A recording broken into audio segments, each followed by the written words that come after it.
Greetings from a hotel room in Perry. Maybe if I sit up straight, then we can trim the headroom. John, hear you there. Thanks for dropping by. And it is no dilly, no dally zone. Here's the rundown for today. Guest number one, who we're going to talk UGA football and the fall of Kirby Smart, among other things. We're going to catch up with him in a sec. Then we'll see if our friends from Beyond Goals Mentoring can join us at 9:30.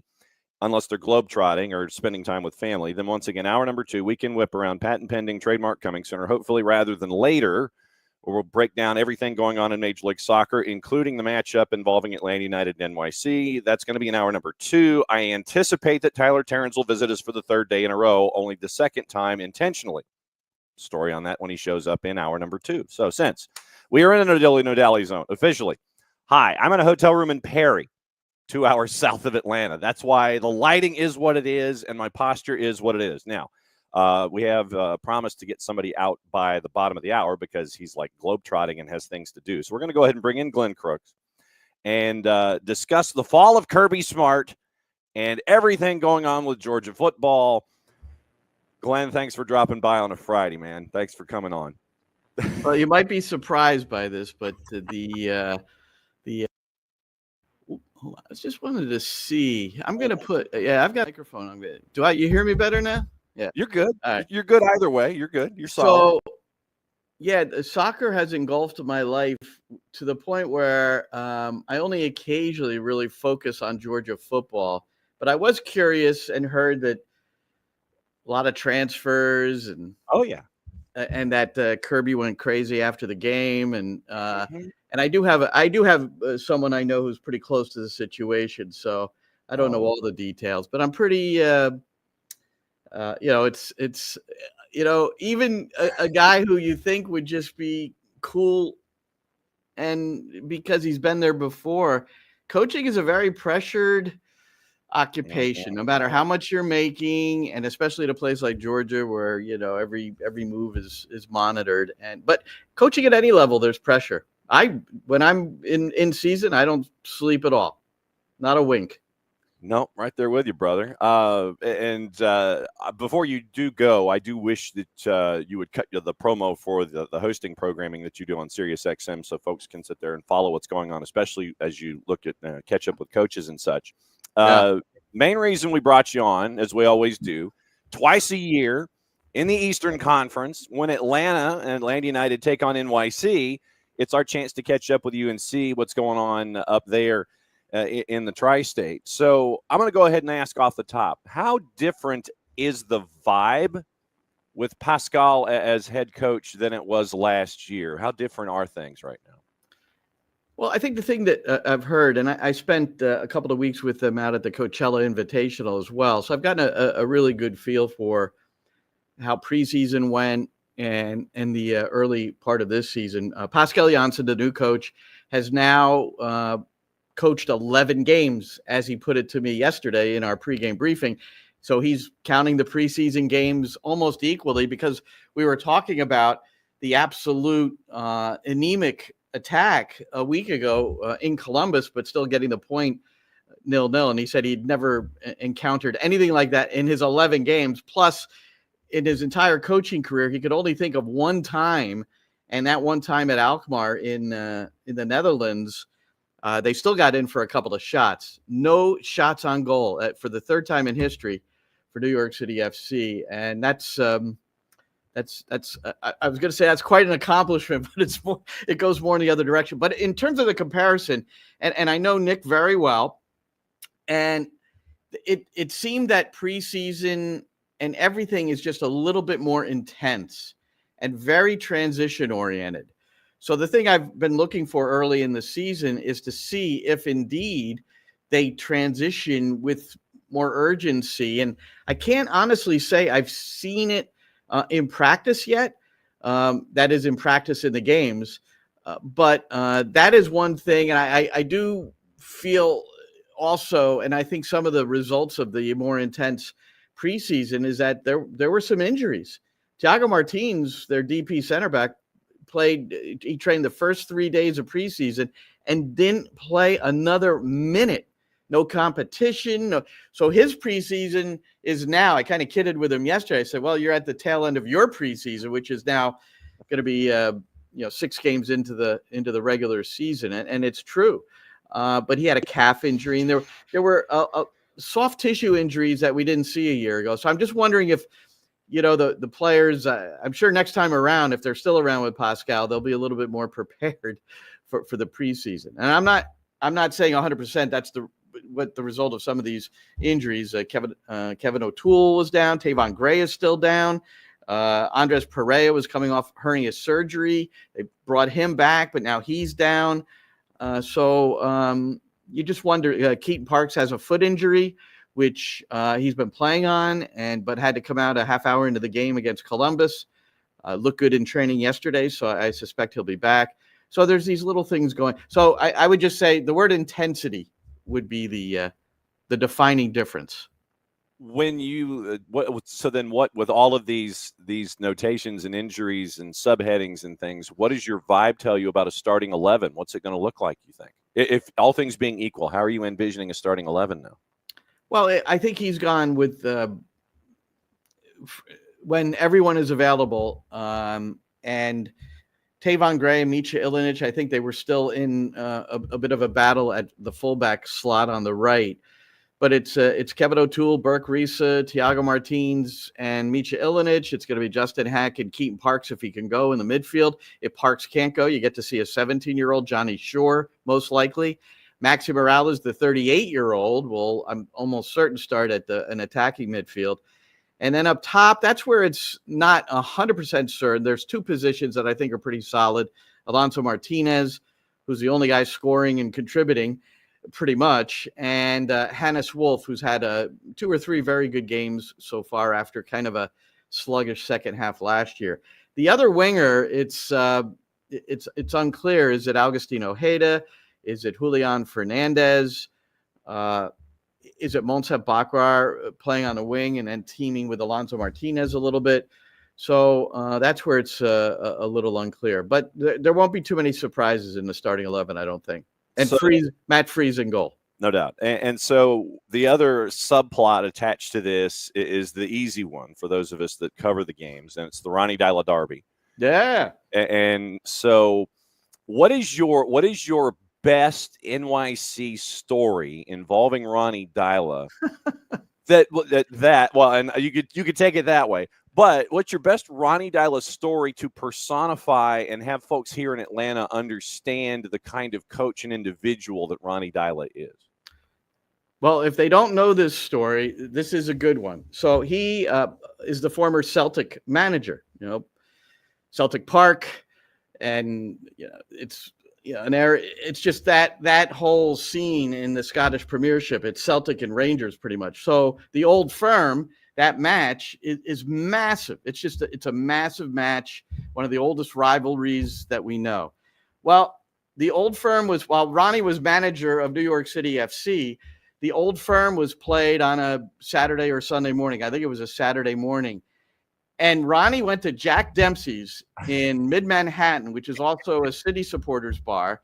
He wore a Celtic kit, and he sat and drank pints with supporters on a Saturday morning. He didn't have a game that day. So it was a day where there was no game. That's why I'm thinking it was Sunday morning, maybe. A game on Saturday, and he went in on Sunday morning. But he hung out with supporters for 2 or 3 hours, just loving the game and having some pints. And then the other fun Ronnie Dyla story, these are all off the field things. I like Ronnie. I sure hope I get to meet up with him when I'm down. We fly in today. Is in Nashville, I found out that his favorite song, and you should ask him this sometime, his favorite song is Whiskey Lullaby.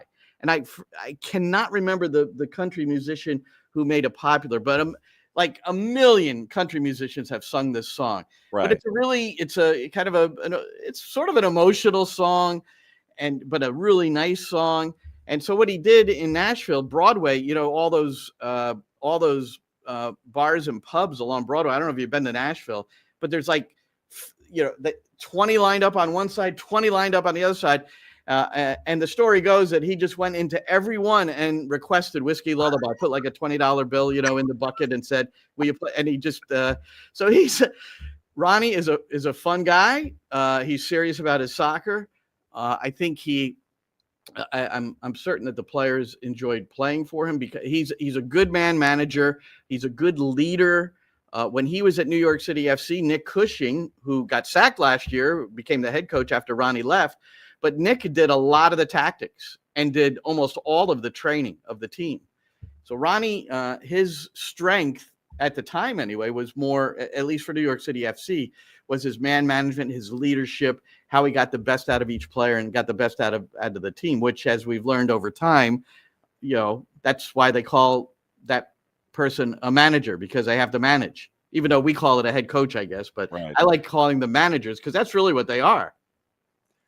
I remember off the top of my head the Brad Paisley, Alison Krauss version, I think, of Whiskey Lullaby. I think that's, or was it? And I love Alison Krauss. I don't know if I've even heard that. It's a single. No, it's a male artist who's made it really popular. And I can't. I honestly, I can't. I'm not. I like country, but I'm not a massive fan, so I can't quite. See, now you're going to have me search here. Whiskey Lullaby. Eddie, I think there's an E somewhere in there. Yeah, Alison Krauss and Brad Paisley back in 2003. They did the version. All right. Song written by Bill Anderson and John Randall. Wonderful. Okay, so 03, the Paisley Krauss version is the one that I know. Okay, you mentioned the starting 11, all things being equal for NYC, and so let's play the feud here a little bit. All right. We do the TV open. You and I are sitting in the booth. We do the TV open, and at the beginning, whoever's doing the match, they always have player to watch. So let's go to player to watch for NYC. And then after you do player to watch, give me somebody on level 2 that's not really going to be, spot shadow and everybody's going to be following this particular individual back and forth for an entire 90 minutes. But if things are going well for NYC, then this individual outside of the player to watch is making things work for NYC. Who would your player to watch be in this matchup against Atlanta United? And then who's your second level player for folks to pay attention to? Well, top tier level, it has to be Alonso Martinez. I mean, if you haven't watched New York City play, or you don't watch them often, I mean, he's their center forward, striker, however you want to define him. And he has 22 goal contributions in the 33 regular season games he's played for New York City FC. And most of those have come since the middle of last season. I mean, he's been incredibly productive. And then you saw that he was on international duty with Costa Rica last week, and New York City got nothing. And Monsef Bakrar, who was the starting striker at the beginning of last year. I mean, he's an interesting story, Alonso Martinez. Bakrar was the starting striker. There was no reserve striker in preseason camp. So again, at that Coachella Invitational, which I was at the previous preseason as well, Alonso Martinez, who was brought in as a wing, he basically got shifted into the striker role just out of necessity because, Bakrar can't play every minute of preseason. You don't do that to anybody. No. So then Martinez moved in, and he did okay, but there was nothing striking about his move into striker. And then he scored a hat trick off the bench against the San Jose Earthquakes. And I know you'll say, well, what's that all about? But he did it like in a 10-minute period, and it was startling, and it was as a striker. And from that moment on, he became a more regular focus for Nick Cushing to put him in the lineup. And 16 total goals last year, and then one in the playoffs. And so he's easily the player to watch. And he knows how to ride the last line. He'll be offsides a couple of times because he's just always riding that line. And he's got very good pace, explosive first step. And I don't think, having watched Atlanta, I don't think that there's anybody in central defense that can keep up with him if he gets the step on him, and that's just from what I've seen. And then it's up to Guzan to, come up with the save if that does occur. So they look for him early, and we'll see if they can find him. The tier 2 player, or the one that how did you phrase it? If player to watch and guy who's under the radar. Level. Yeah, the under the radar, like an under the radar guy. Yeah. I would say, I don't know how well people know Justin Hack, but he is a homegrown player.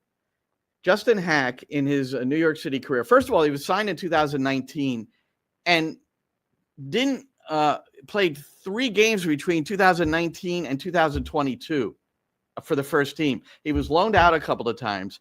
He was kind of the forgotten guy, and he was the victim of New York City not having a second team.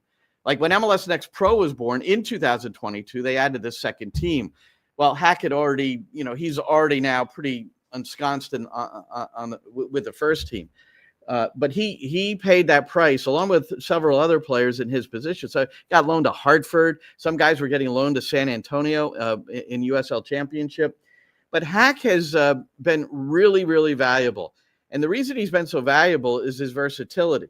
So he's mostly come in to help the team when somebody goes down injured. That's been it was Maxime Chenot first, back when Chenot was part of the team, came in and played center back. He's played fullback and he's played midfield. So he's done all 3 things for New York City. And I would be shocked if he isn't a starter in the midfield alongside either Keaton Parks or Johnny Shore, as I was saying before. So he's like, and he's going to have an important role to try to, bottle in Latte Lath, come double down on him or whatever, or prevent the passes into him, whatever he's got to do to make that happen. So Justin Hack is the next guy I would go to, just to see, because he's, New York City has to boss the midfield in order to have success in this game, and they did not last week. And I know that that's been something that's been emphasized in training this week, very much emphasized. See, now I'm sitting here writing down boss the midfield, and so that's going to be one of the thought patterns that we're going to have to keep an eye on for this particular match. What does your gut tell you about this particular matchup this weekend with Atlanta United and NYC? What kind of a match are you expecting with these two? I think it's a hard one to decipher because, Atlanta, from what I've seen, I saw the last game. I still have to watch the Miami game when you had all your troops. I did watch the last game where, during the international break when there's no Almiron, no Sleaze. I can't remember who else was missing, but those two that are the 8 other dudes. Yeah, the other dudes. So, and then the 2 prior games with everybody, you couldn't score a goal. So I'm not sure. I would imagine Ronnie Dyla, new coach, Pascal Janssen, new coach, new players in for Atlanta. Not so much with New York City, but still, I think both teams, I think it's fair to say, are still trying to figure out their head coaches also and how they want things to go. And they're still working those things out. So for me the only thing I would say is that, I mean, and this is a fascinating statistic to me, which was read to me last night, and I had no idea. In the last 10 meetings, all competitions, Atlanta has not beaten New York City, no matter where they've played. I'd like to see if them go out in the park and play 4-a-side, see if they could win that one. So I guess you could say Atlanta United's due. But I think the irony of this game for me, and it's the Ronnie Dyla thing. Mm-hmm. And it's the first thing I thought of is that at Mercedes-Benz with Ronnie Dyla in the New York City FC technical area, Goody Tararenson scored a free kick goal in the 90th minute past Guzan for a 1-1 draw in October of 2021. New York City didn't lose another game the rest of the year through MLS Cup. And if they hadn't tied that game, there's a very, very good chance they wouldn't have even gotten into the playoffs. So it was just this massive moment in New York City history. Ronnie Dyla was the coach, and now he's on the other line, and it's in the same building, which he must have some fond memories of that building from that moment, I'm sure. No doubt about it. One question from our folks in the Twitch pitch before you get out of here. Alex is asking, is that a CRT TV behind you? I don't know what CRT is. What I will tell you it is, the thing is over 20 years old. It's like one of these rear, what do you call them? The rear projection. Rear projection. I can't believe it still works. I still watch it sometimes down here, but there's no HD. but I do have my cable, the cathode ray tube. Okay, thank you. Yeah, I believe that's what it is. The reason it's still here is because I don't know how the hell to get it out of my basement. It weighs about 2,000 pounds, and it wouldn't fit through any door or up to, I don't even know how I got it down here. So I will have to deconstruct it someday to get it out of here. But right now it's a kind of a piece of furniture. I put things on top of it and to the side of it, and occasionally I put it on and watch it just for old time's sake. That's fantastic. All right, cut the promo for me so you can get out of here. What can folks listen to you 9 days a week when you're doing stuff and when you're not doing stuff with NYC? Where can they pay attention to what's going on with you? Well, anybody that subscribes to Sirius XM, you should know there's a soccer channel. It's channel 157. Yes. So it's 24/7 soccer. And I'm one of the hosts of some of the local programming, but I have a unique show. It's pretty niche. It's called the Coaching Academy, and I essentially talk to coaches. I talk to players, but nutritionists, performance coaches. Like when I get off in a half hour, I'm going to be interviewing Dawn Scott. Now, people might not know her name, but she's one of the top high performance coaches, sports scientists in our game. She was with the U.S. women's national team in 2011, 2015, and 2019. The players, look for their quotes, they swore by her. So she's really, she's massive in the industry. My guest last week was Tab Ramos, who I brought on to talk about the U.S. men's national team, who he follows closely for obvious reasons. Former player, former coach in the system. He went to 4 U20 World Cups. He thinks Zach Steffen should be our goalkeeper. That interview is one, if you're a national team fan, that's one you're going to want to catch, because it's not this big negative thing, but it's really, I think, a constructive conversation about the U.S. men. So it's every Tuesday it airs, and then it repeats a little bit, but then you got to go on the app. So if you're a subscriber to Sirius XM, you need to get the app. I use it all the time because I like listening to music too. And of course, my favorite station is E Street Radio, Bruce Springsteen, baby. Yeah, outside of the soccer channel. Yes, outside of the soccer channel. Absolutely true. And by the way, it's Brad Paisley. You're right. Brad Paisley is the guy. Okay. On Whiskey Lullaby. He's the one. Okay, so the Paisley Krause version is the one that we have to keep an eye on. That is my personal favorite of that particular remake. Well, here's what you do. I don't know if you ever bring in Ronnie Dyla onto your show, but you have to get him on your show. Okay. And unbeknownst to him, just intro his segment with this song. He will freak out, man. You'll have him for however long you need him. Oh, that's fantastic. That's the kind of intel that we love here. As always, my friend, great to see you. Be safe traveling down, and we will catch up with you soon. Thanks for all the intel. We'll catch up.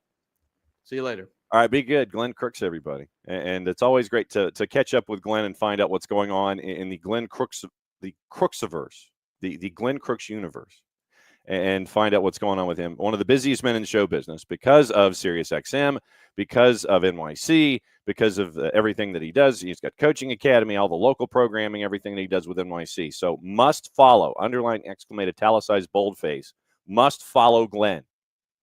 Seriously. And so it'll be good for Glenn, obviously, just coming down here and just safe travels. That's all we wish, as always. Safe travels. Come on down. Have a great call. And it'll be good to see Glenn and everybody for NYC coming up this weekend. We always like to give those kinds of previews and everything when it comes to what's going on. We always want to try and find out the opposition's side of things.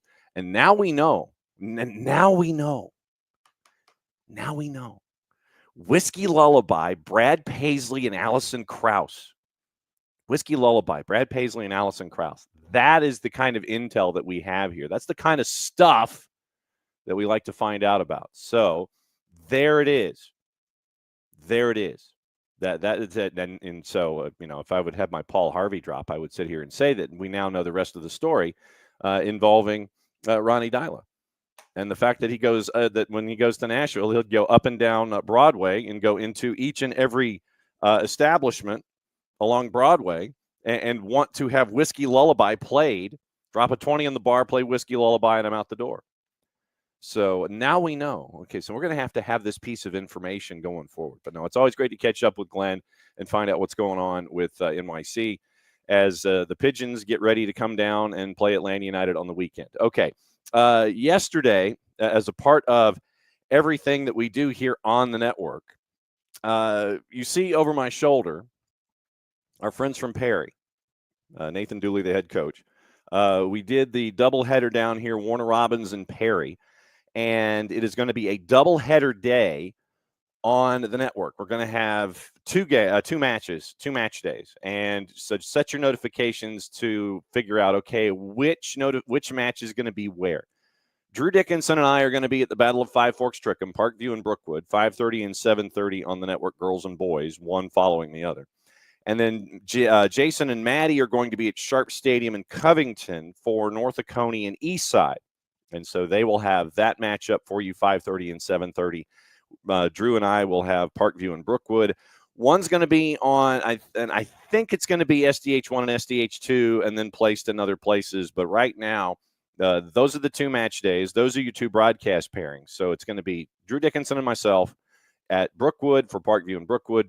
Maddie and Jason are going to be at Sharp Stadium in Covington for Eastside, hosting North Oconee big region battles and rivalries and such. So yesterday, we were down here for Warner Robins and Perry, sweep for Perry as they're trying to secure region titles.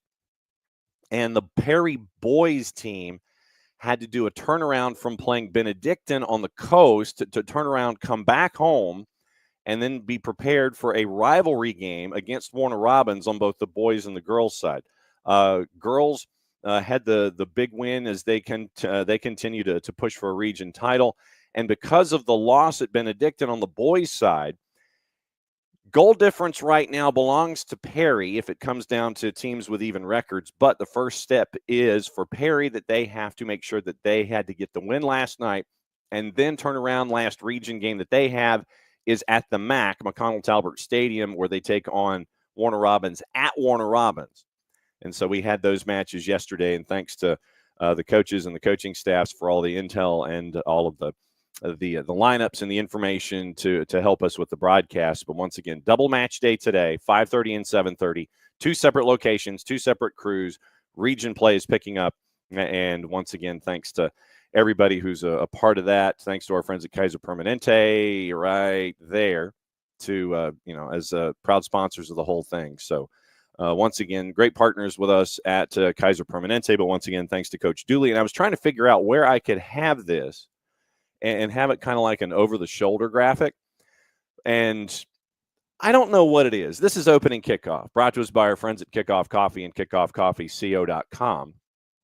We'll say hi to everybody and get your questions coming up in just a little bit and get you ready for hour 2, because I think we're going to have special guests. And that's kind of what we like to do with Weekend Whip Around is while we preview everything going on in Major League Soccer, if folks come in, they say their piece, they get in, they come out, they get in, they say their piece and get out. And so we'll see who the special guests are. We've alerted everybody. And so we'll see if folks visit for the 3rd day in a row. So we'll see if that happens here coming up in hour number 2. But opening kickoff brought to us by our friends at Kickoff Coffee and kickoffcoffeeco.com. And as you well know, sometimes it's pretty random stuff that will pop into my head. And you sit there and you go, gee, random stuff pops into Nelson's head. Who knew? Anyway, I don't know when this was. And if there is any kind of how do we phrase? If there's any kind of explanation or if there is a line of demarcation as to when this happened, I'd love to know. But in the old days, back in the days of black and white television and the horse-drawn carriage, pillows in hotel rooms actually used to be pillows. I mean, like it would be, the thick pillow cases on the inside where, if you laid your head down, your head didn't sink all the way from one end of the pillow to the other. And it didn't turn into like a set of earmuffs that basically your head is in between. I don't know when this transition happened, but pillows are no longer really pillows as you and I know them in hotel rooms. And literally every single hotel I go to, it is one of those situations where you look at a pillow and we'll tell you what. Let me see if I can grab the other set of pillows, because I used one set of pillows as kind of like an over-the-shoulder buffer so you could see, once again, our friends from Perry and the Perry Panthers and the gear that they have bestowed upon us. So let me go grab the pillow really quickly. And you can see what I'm talking about. So, all right, pillow. Now, I have this pillow here in front of me as evidence in my case, counselor. So here's, all right, so this looks like a normal pillow. I mean, it does. It looks like a fairly normal pillow. You know, everything's fine. But then when you press into it, literally everything sinks to the bottom of the pillow, wherever the pillow bottom is. So it's just, you know, I mean, it's, I don't know when pillows cease to be pillows. But anyway, and you sit there and you're hoping that you can get a good night's rest, and then your head goes to the bottom of the pillow and you're kind of sinking into everything. I just wanted to know when. I just would like to know when pillows turned into more like those mattresses, or the mattresses that you the inflatable mattresses. They're more inflatable mattresses now than they are pillows. But anyway, obviously when you get into hotels, it's sometimes you're hoping for a good night's sleep, and then new pillows happen. But anyway, I didn't know when this happened and if there was any kind of a line of demarcation as to when it was. But when did pillows cease to be pillows in hotels? That's just a thought that popped into my head. And by the way, I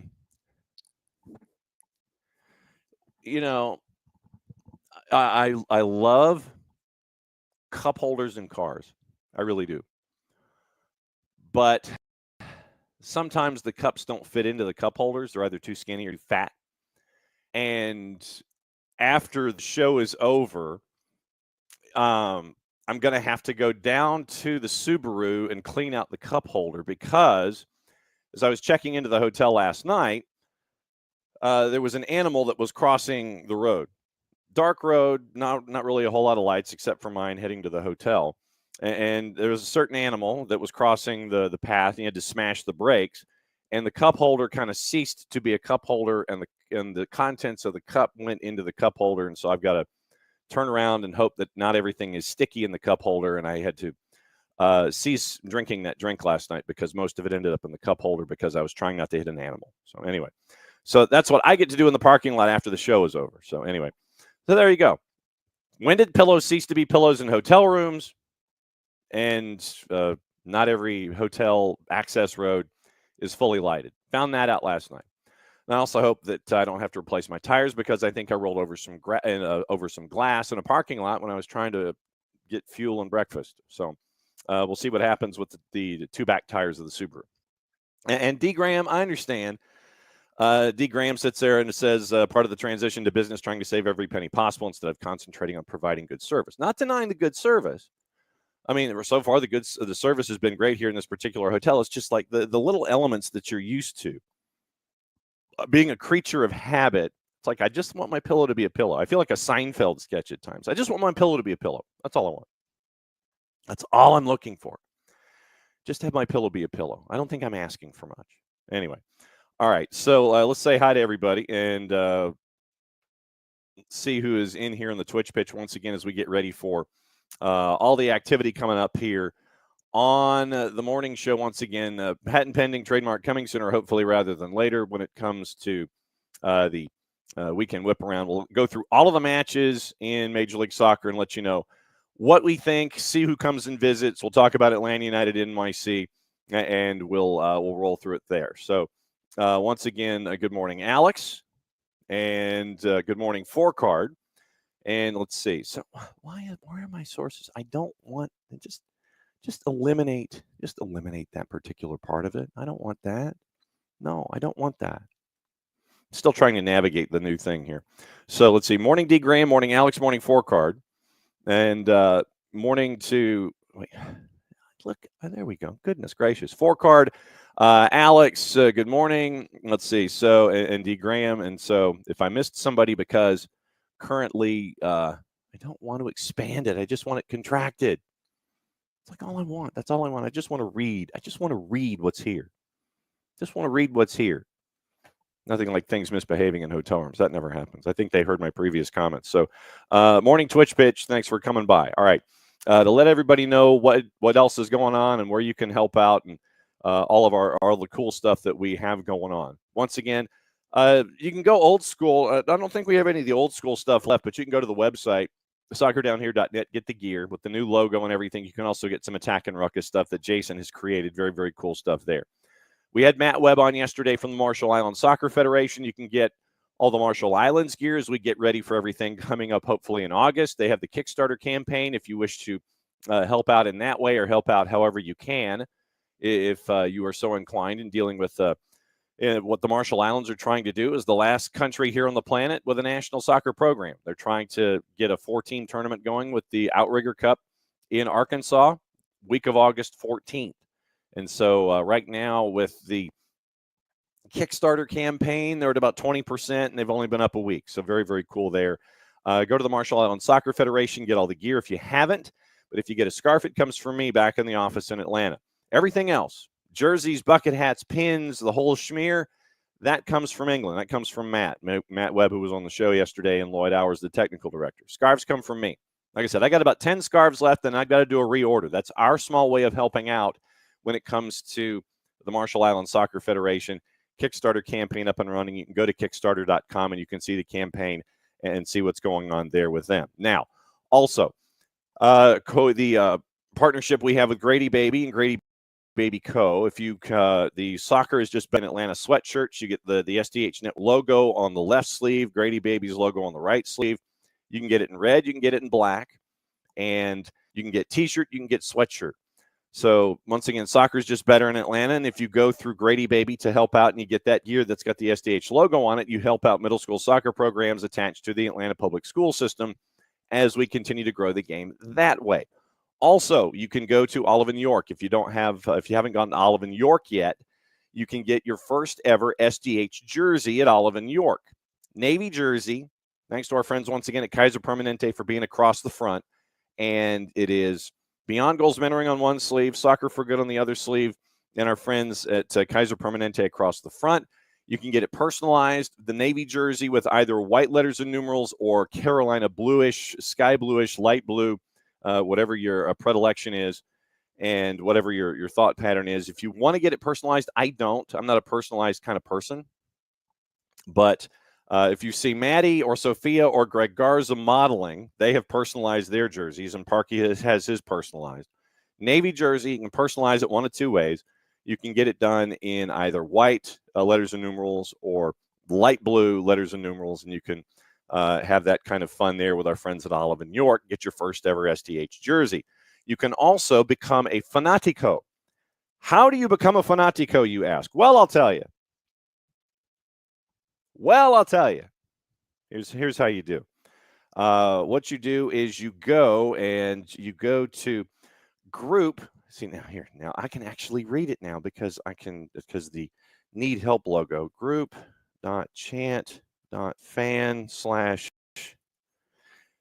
that's weird because I can type it here and it's not a problem.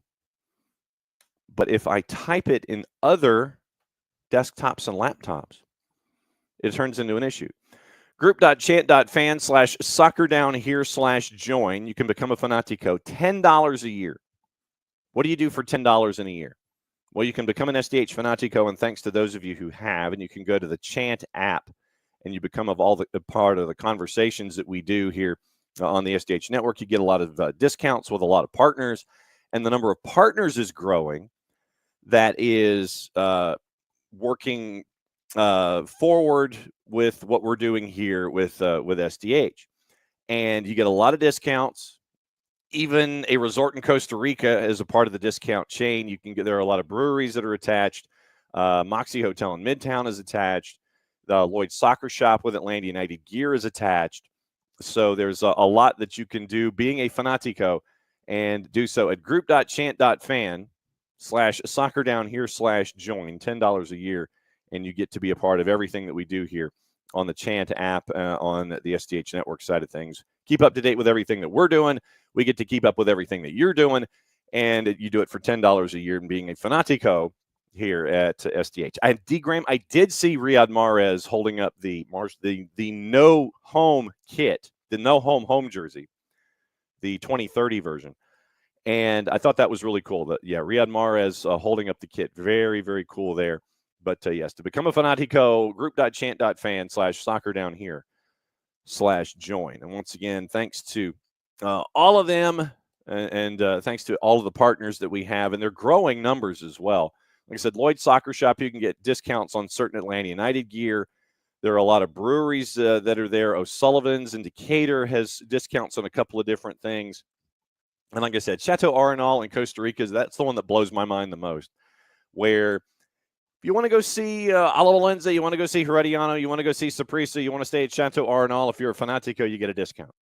So very, very cool stuff there across the board when it comes to being a Fanatico on the SDH network. Okay, quick headline run, and we'll go through all of the gossip, rumor, and innuendo, because once again, hour number 2 is focusing on everything involving weekend whip around in Major League Soccer. So going and checking out what's up with gossip, rumor, and innuendo, and we'll take you into what to watch, where to watch it, how to watch it, those kinds of things. We'll get into that as well. So, all right. So before we get into MLS at the top of the hour,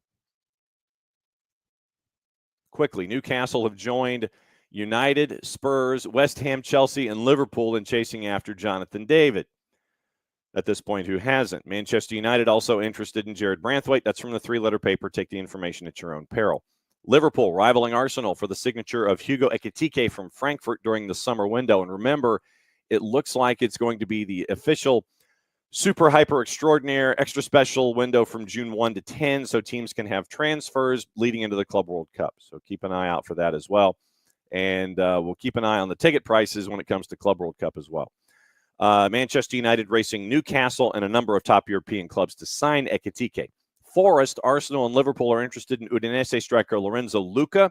Manchester United, West Ham are tracking Serie A defender Umar Solé. That's from Messaggero Veneto in Italian, in Italy. Liverpool, England defender Jarrell Quansah reportedly interesting Newcastle, but the Reds are not considering selling him.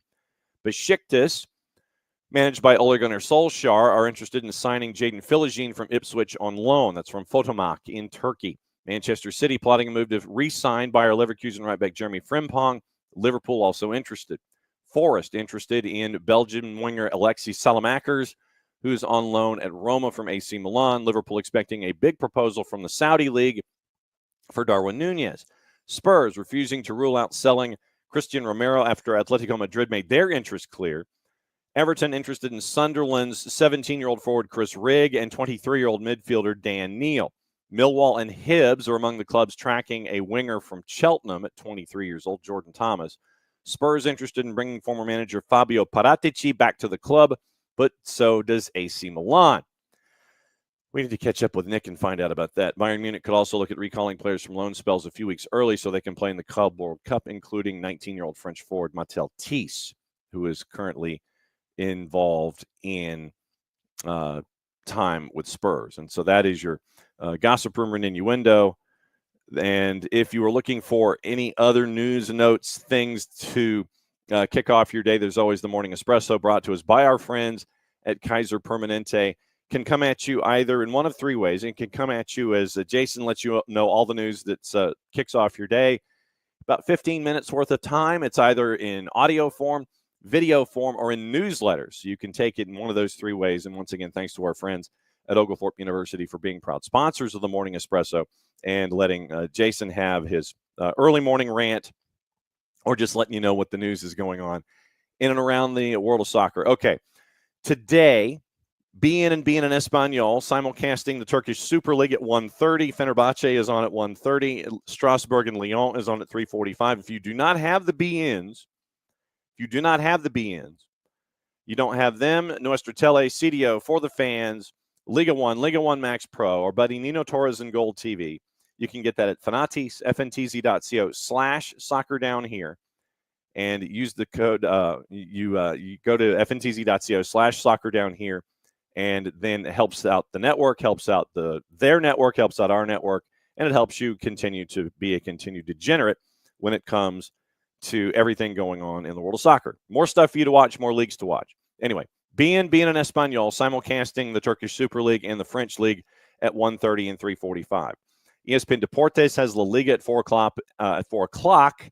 Athletic Club and Osasuna on the Plus. It is that La Liga matchup. The Bundesliga with Bayer Leverkusen at 3:30. Bundesliga B at 1:30 tonight. FC Tulsa, Sacramento, and USL Championship. Now, MLS Next Pro, MLSNextPro.com. Revs 2, Toronto FC 2 is at 3 o'clock. Hunt City and Philadelphia Union 2 is at 8.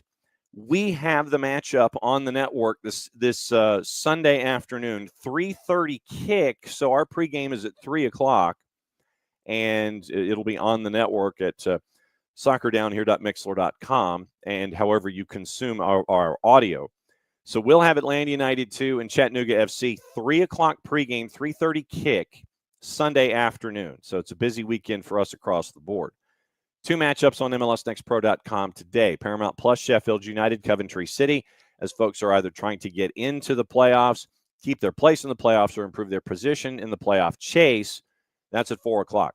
VEEX has Liga MX, Necaxa Querétaro at 9, and Mazatlan and Atlas is at 11. Amazon Prime has their matchup for their Friday Night Football. Washington and Bay is at 8 o'clock. ESPN 3, very early in the morning. Traditionally, we'll have the A-League for you. Houston and Gotham is also on NWSL Plus. VEEX has Liga MX Femenil, 5:45, 8, and 10. Cruz Azul Querétaro, Mazatlan Necaxa, and Santos Laguna and America. So that is the rundown of everything that you can watch today. That does not include what's going on the weekend. Not a bit. And good morning, Pars. Thanks for coming in, as you always do. So once again, reminders, high school action, SDH 1 and 2, on the Mixler app or at soccerdownhere.mixler.com, soccerdownhere and the number 2.mixler.com. Keep an eye out for your notifications as to what is where, and follow us on social media, and you can see what's going on in and around the SDH universe. High school doubleheaders and 2 channels, 2 match sites tonight, this afternoon and tonight. Then once again, it'll be everybody at Mercedes-Benz Stadium for NYC and Atlanta United on Saturday night. Sunday afternoon, 3 o'clock pregame, Atlanta United 2 and Chattanooga FC. And in the pregame show, you'll hear from Steve Cook, the head coach of Atlanta United 2. So it'll be a good conversation with him. They had the week off. They got to help out the first team with all the absences for the match to FC Cincinnati. And so that's kind of where we are with all of our content here on the network. Bart Keeler and the Soccer for US POD, episode 114 is ready to go. That'll be posted later today as well. So you'll get to hear what the Soccer for US POD group has when it comes to their thoughts involving the U.S. men's national team and what did not happen in Nations League. And so we'll keep an eye on that. Also, the Premier League owners are rejecting calls to close the summer transfer window early. There is a divide, according to Sam Wallace at The Telegraph, between sporting directors and club chiefs that prevents a vote on the proposal. League owners, chief execs rejecting a recommendation from their own sporting directors that the summer transfer window should close in time for the start of the season. Decision was made at the shareholders meeting that the proposal revealed by The Telegraph that the window to close on August 14th, 2 days before the start of the season, shouldn't even go to a vote. Sporting directors equivalent at the 20 clubs met last month, formulated proposals for the window to shut before the season begins in order that managers would know the scope of their squads in advance. Remember, we have the super extra extraordinary window that's going to open from June 1 to June 10 before the Club World Cup. And so that's going to be on the 14th, and that's why you can't have a 60-day window for the transfers in the Premier League. So that's why the transfer window is what it is, broken up in 2, and they want to have the super extraordinary extra special window from June 1 to 10 leading into the Club World Cup. And so that's why you see a lot of the navigating that's attached there when it comes to Club World Cup and opening of transfer windows and all the things. So you got to keep an eye on that. We want to welcome back everybody from international break and get you back into fixing your fantasy teams appropriately and getting ready for all of the play on the weekend.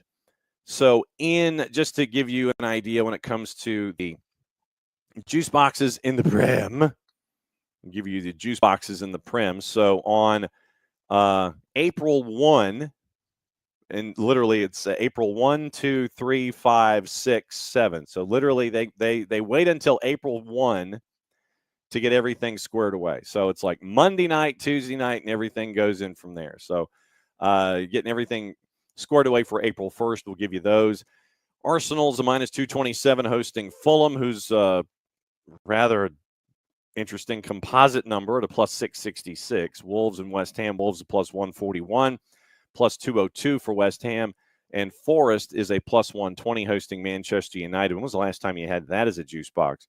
And so Manchester United is a plus 217 on the road. So you have that to look at. FA Cup semis. It is an FA Cup semis weekend. So it is tomorrow at 8:15 in the morning, Fulham and Crystal Palace. Fulham favored at a plus 133. Palace a plus 214. 90-minute draws a plus 2.25. 1:15 tomorrow afternoon. Brighton a minus 123 at home hosting Nottingham Forest. Nottingham Forest a plus 313 on the road. 90-minute draws a plus 281. Tomorrow, and so on Sunday, Preston North End at home a plus 575 hosting Aston Villa, who's a minus 222. Bournemouth and Manchester City, that's your heavyweight battle at the Vitality at 11:30 Sunday morning. Bournemouth a plus 181. Manchester City is a plus 127. And your 90-minute draw is a plus 267. So that is where we are with that's where we are with those particular numbers.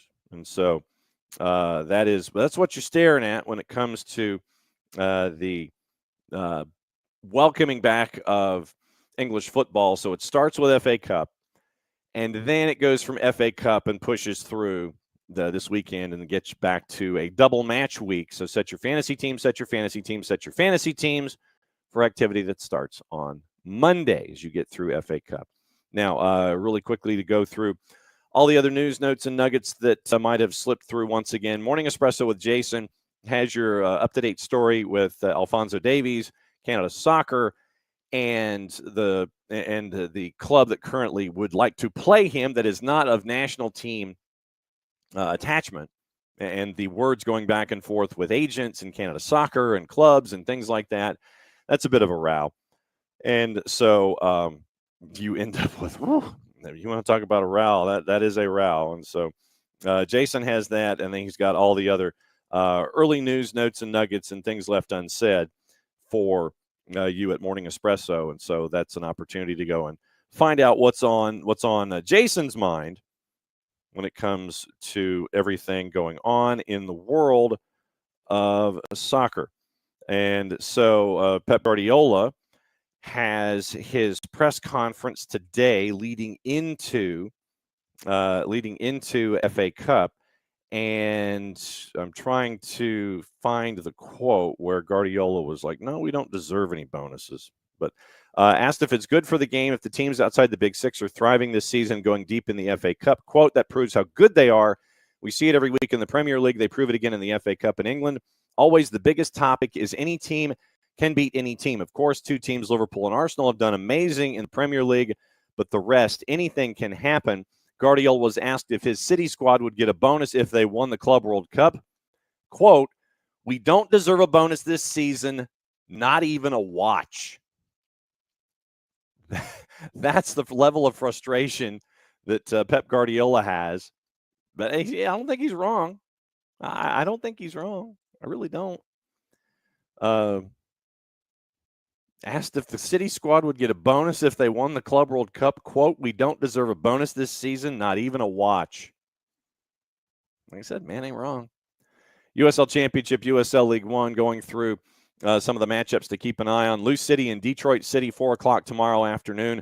Lou City at Lynn Families, a minus 164, hosting Detroit City, who's a plus 367. Indy 11, Colorado Springs. Indy 11 favored at a plus 140. Lex SC is favored with San Antonio visiting at a plus 119. San Antonio's a plus 211. The Miami FC, a massive underdog at home. New Mexico United coming to South Florida at a minus 200 tonight. FC Tulsa Sacramento. FC Tulsa's an underdog at a plus 194. Sacramento Republic is a plus 121. Hartford Athletic favored at home against El Paso Locomotive. We mentioned Rhode Island on the road being favored at Loudon at a plus 127. Lou City a minus 164 favored.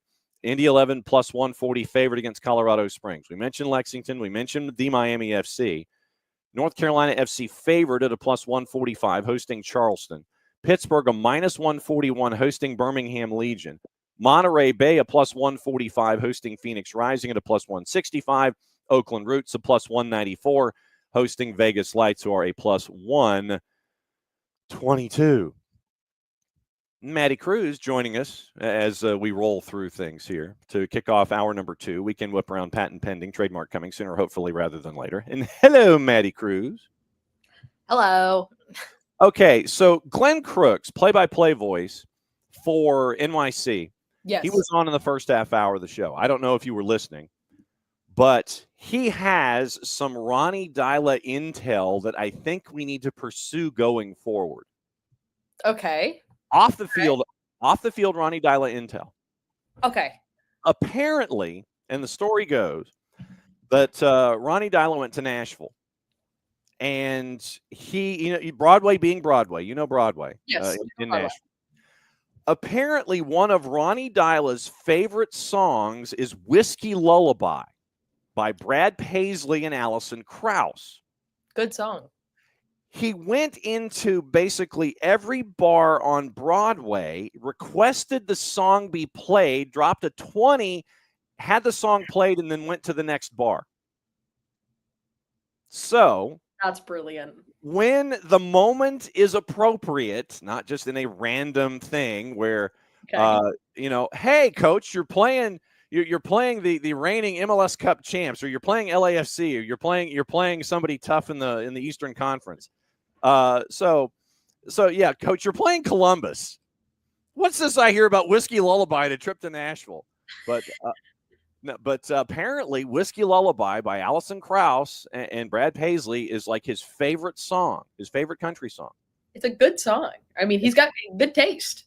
And had it played in every bar on Broadway. And hilarious. So we have to keep that piece of intel. And Bart, I don't know if Ronnie is a sad boy, but this is a piece of intel given to us by Glenn Crooks, and I have it written down, and it's on tape, and it's on the show in hour number 1. So what would have been even funnier is if he had gone to each bar and then they all were playing the song at the same time. Oh, see, now that if they had a coordinated playing and it goes throughout every speaker and onto Broadway and 20 bars. I need you to play this at 9:54. Oh, that'd be amazing. And then you play it. That would have been awesome. Yeah, so we have this piece of information, and we'll have a moment when we can use it. But please file this piece of information away for future reference when it comes to anything and everything involving Ronnie Dyla. So you have your iced coffee this morning? Yes, I had to go get one because I ran out of milk to use for my coffee maker, and I was like, I need it. It's a needed thing, so I was like, I'll just go to Dunkin', I guess, and it's only $3, so okay. Dunkin' order. I'm gonna put you guys on. Ready? It's an iced coffee. Yes. I get 2 caramel, 2 cream, and I put a little pump of butter pecan in there. Okay. Pecan. Pecan.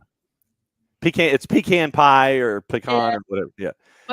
And so D. Graham once played $5 of La Bamba at Waffle House. So I think that's 3 or 4 different times through. And yes, this is from our friend Nathan Dooley. That's awesome. And so that's from yesterday, and he also gave me things to carry with. But all right, so let's discuss anything and everything going on with Atlanta United. And what was it like at practice this week, seeing everything as they got ready for NYC, coming off of the 2-2 draw in Cincinnati? What was the vibe like from the time that you got to spend up there at practice? Yeah, I mean, players were coming back from international break, so it was kind of slow moving as to when people were coming in and what was going on. Tuesday was a longer session, normally what they would normally do. You still were missing a lot of the guys, so you were still dealing a little bit with the roster, not everyone being there. But it was great. Talked to Cayman Togashi, and then we also talked to Mateusz Klich as well. Just talked about the game, talked about Cincinnati. That was actually Cayman's second goal, assisting a goal off of a throw-in, apparently. Okay.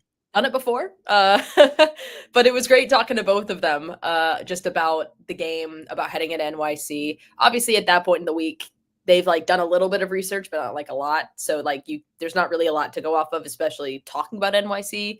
That was really for Thursday. Thursday was a lighter session. It was a very short session. We got to watch the entire thing.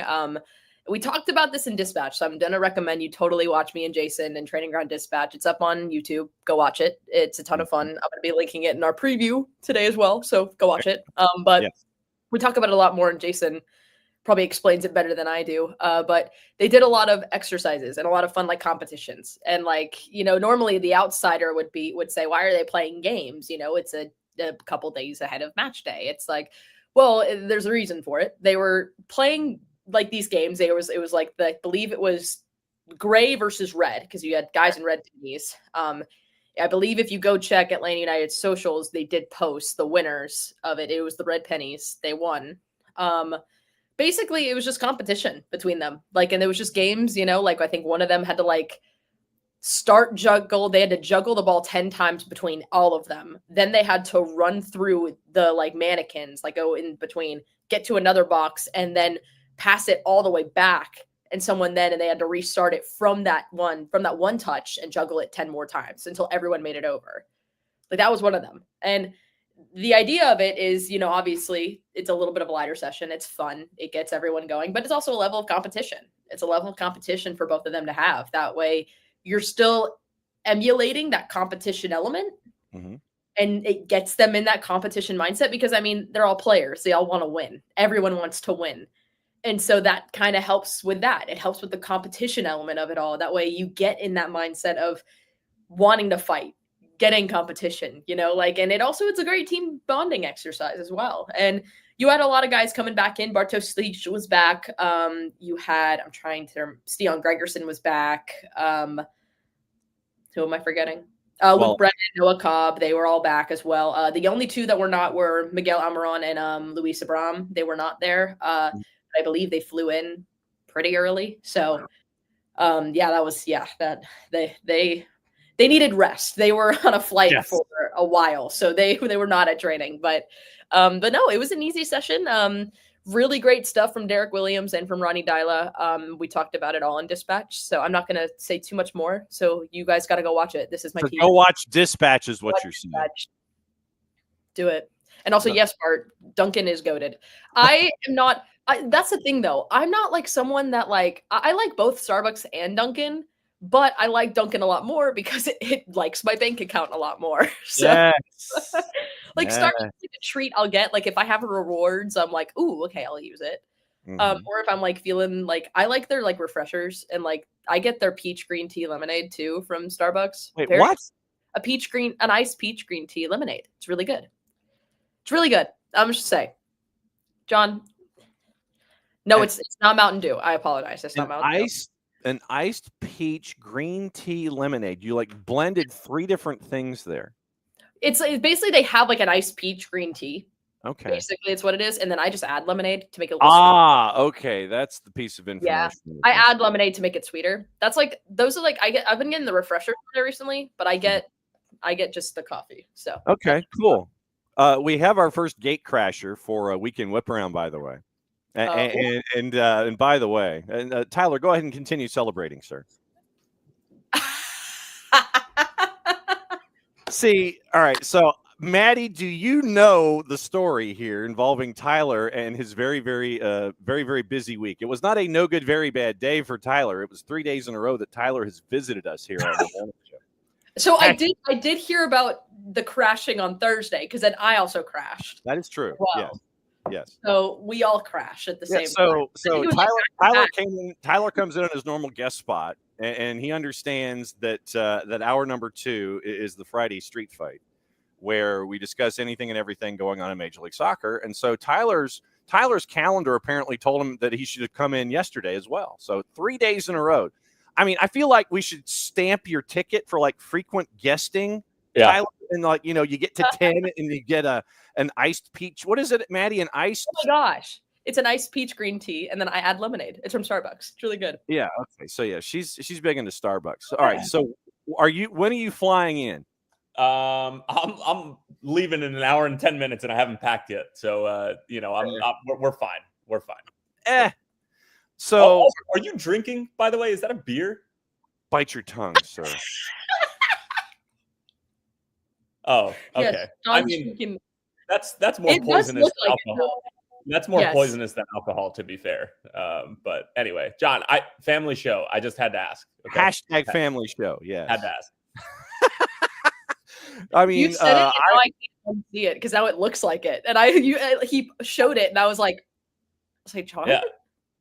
No, easily could have been a Pacifico. I don't know if you have any beer sponsors on the show, and I apologize to anybody. Look, if you're going to encourage it, I will take it. But no, this is Prestone. That's what this is. It's Prestone antifreeze.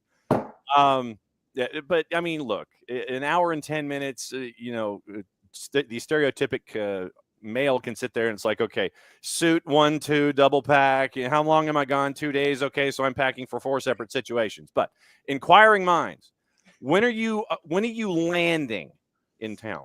It's a phenomenal question. I think at around 2:15. Okay, so then that means you're getting to the hotel about 4. Are you staying in downtown Atlanta? Getting to the hotel about 4. Is the airport 90 minutes away? Good Lord. But traffic will make it 90 minutes on Fridays. Yeah, sure. Hotel around 3:34. Let's call it 3:34 o'clock. Okay, so you're looking. Let's see. Well, but he could take more. But where are you staying downtown, Tyler? Is that what you're doing? Yeah. There's a Kimpton down there. Okay, all right. Yeah. So you're staying in downtown, in and around Centennial Olympic Park. You're Ubering everywhere. Okay, so what are you in the mood for come dinner? What kind of experience are you looking for? Really anything today. I'm feeling dangerous. I'm feeling frisky. Send me any which way. I'm up for whatever. Okay. So this is why we're here. It is to help you. We are helping you when it comes to your dinner recommendations. And then I think the consensus in the morning for breakfast or brunch is Martin's. Martin's. Yeah, Martin's. And so you might so that's what you got to do. All right. So dinner. So let's see, dinner, and you're feeling kind of dangerous, and you're going to be in and around downtown. Okay, so Maddie, let's help the man out here. Maddie's doing some searching. I'm searching actually right now. So, all right. So, and I had mentioned Fat Matt's to you for barbecue. And everybody sits there and says Fox Brothers, Fox Brothers, Fox Brothers. Okay, great, fine. But Fat Matt's is literally, it is a part of the fabric of Atlanta, and it is in the Lindbergh area. And so literally all you'd have to do when you leave downtown, you take an Uber down Piedmont Avenue, you go to Fat Matt's Rib Shack. Go hungry first and foremost. If you're going to do like ribs or barbecue or anything like that here in Atlanta, go hungry because the portions are going to be huge. But I would say if you're looking barbecue off the top of my head, I'd go Fat Matt's Rib Shack. That's just me. Ooh, it's only a little 7-minute drive from the hotel. Lovely. This is what I'm saying. Yeah, lovely. Well, I got one. If you want more of like almost like Italian, almost more of like pasta pizza, Little Iazzo is really good. And it's on Northside Drive. Little Iazzo? Little Azio, A-Z-I-O. Little Azio on Northside Drive. It's Northside Drive in 75. Little Azio. I will traditionally get what is it? I will get the angel hair pasta, and I will add chicken when I go to Little Azio's. That's counterculture, by the way. I didn't know this until Weston McKinney did an interview when he was talking about what he eats with pasta while he's obviously playing for Juventus. And supposedly the Italians, they really do not like you to put the protein in the pasta. It's the pasta dish and then the protein on its own. So now when I eat it, I feel like a fraud. Now if I like add protein to my pasta, I feel like I'm a fake human being. It's fake news, whatever you want to call it. Yeah. No. We're being asinine and ignorant Americans if we're doing it, and I don't want to perpetuate that. Ooh, David, excellent point.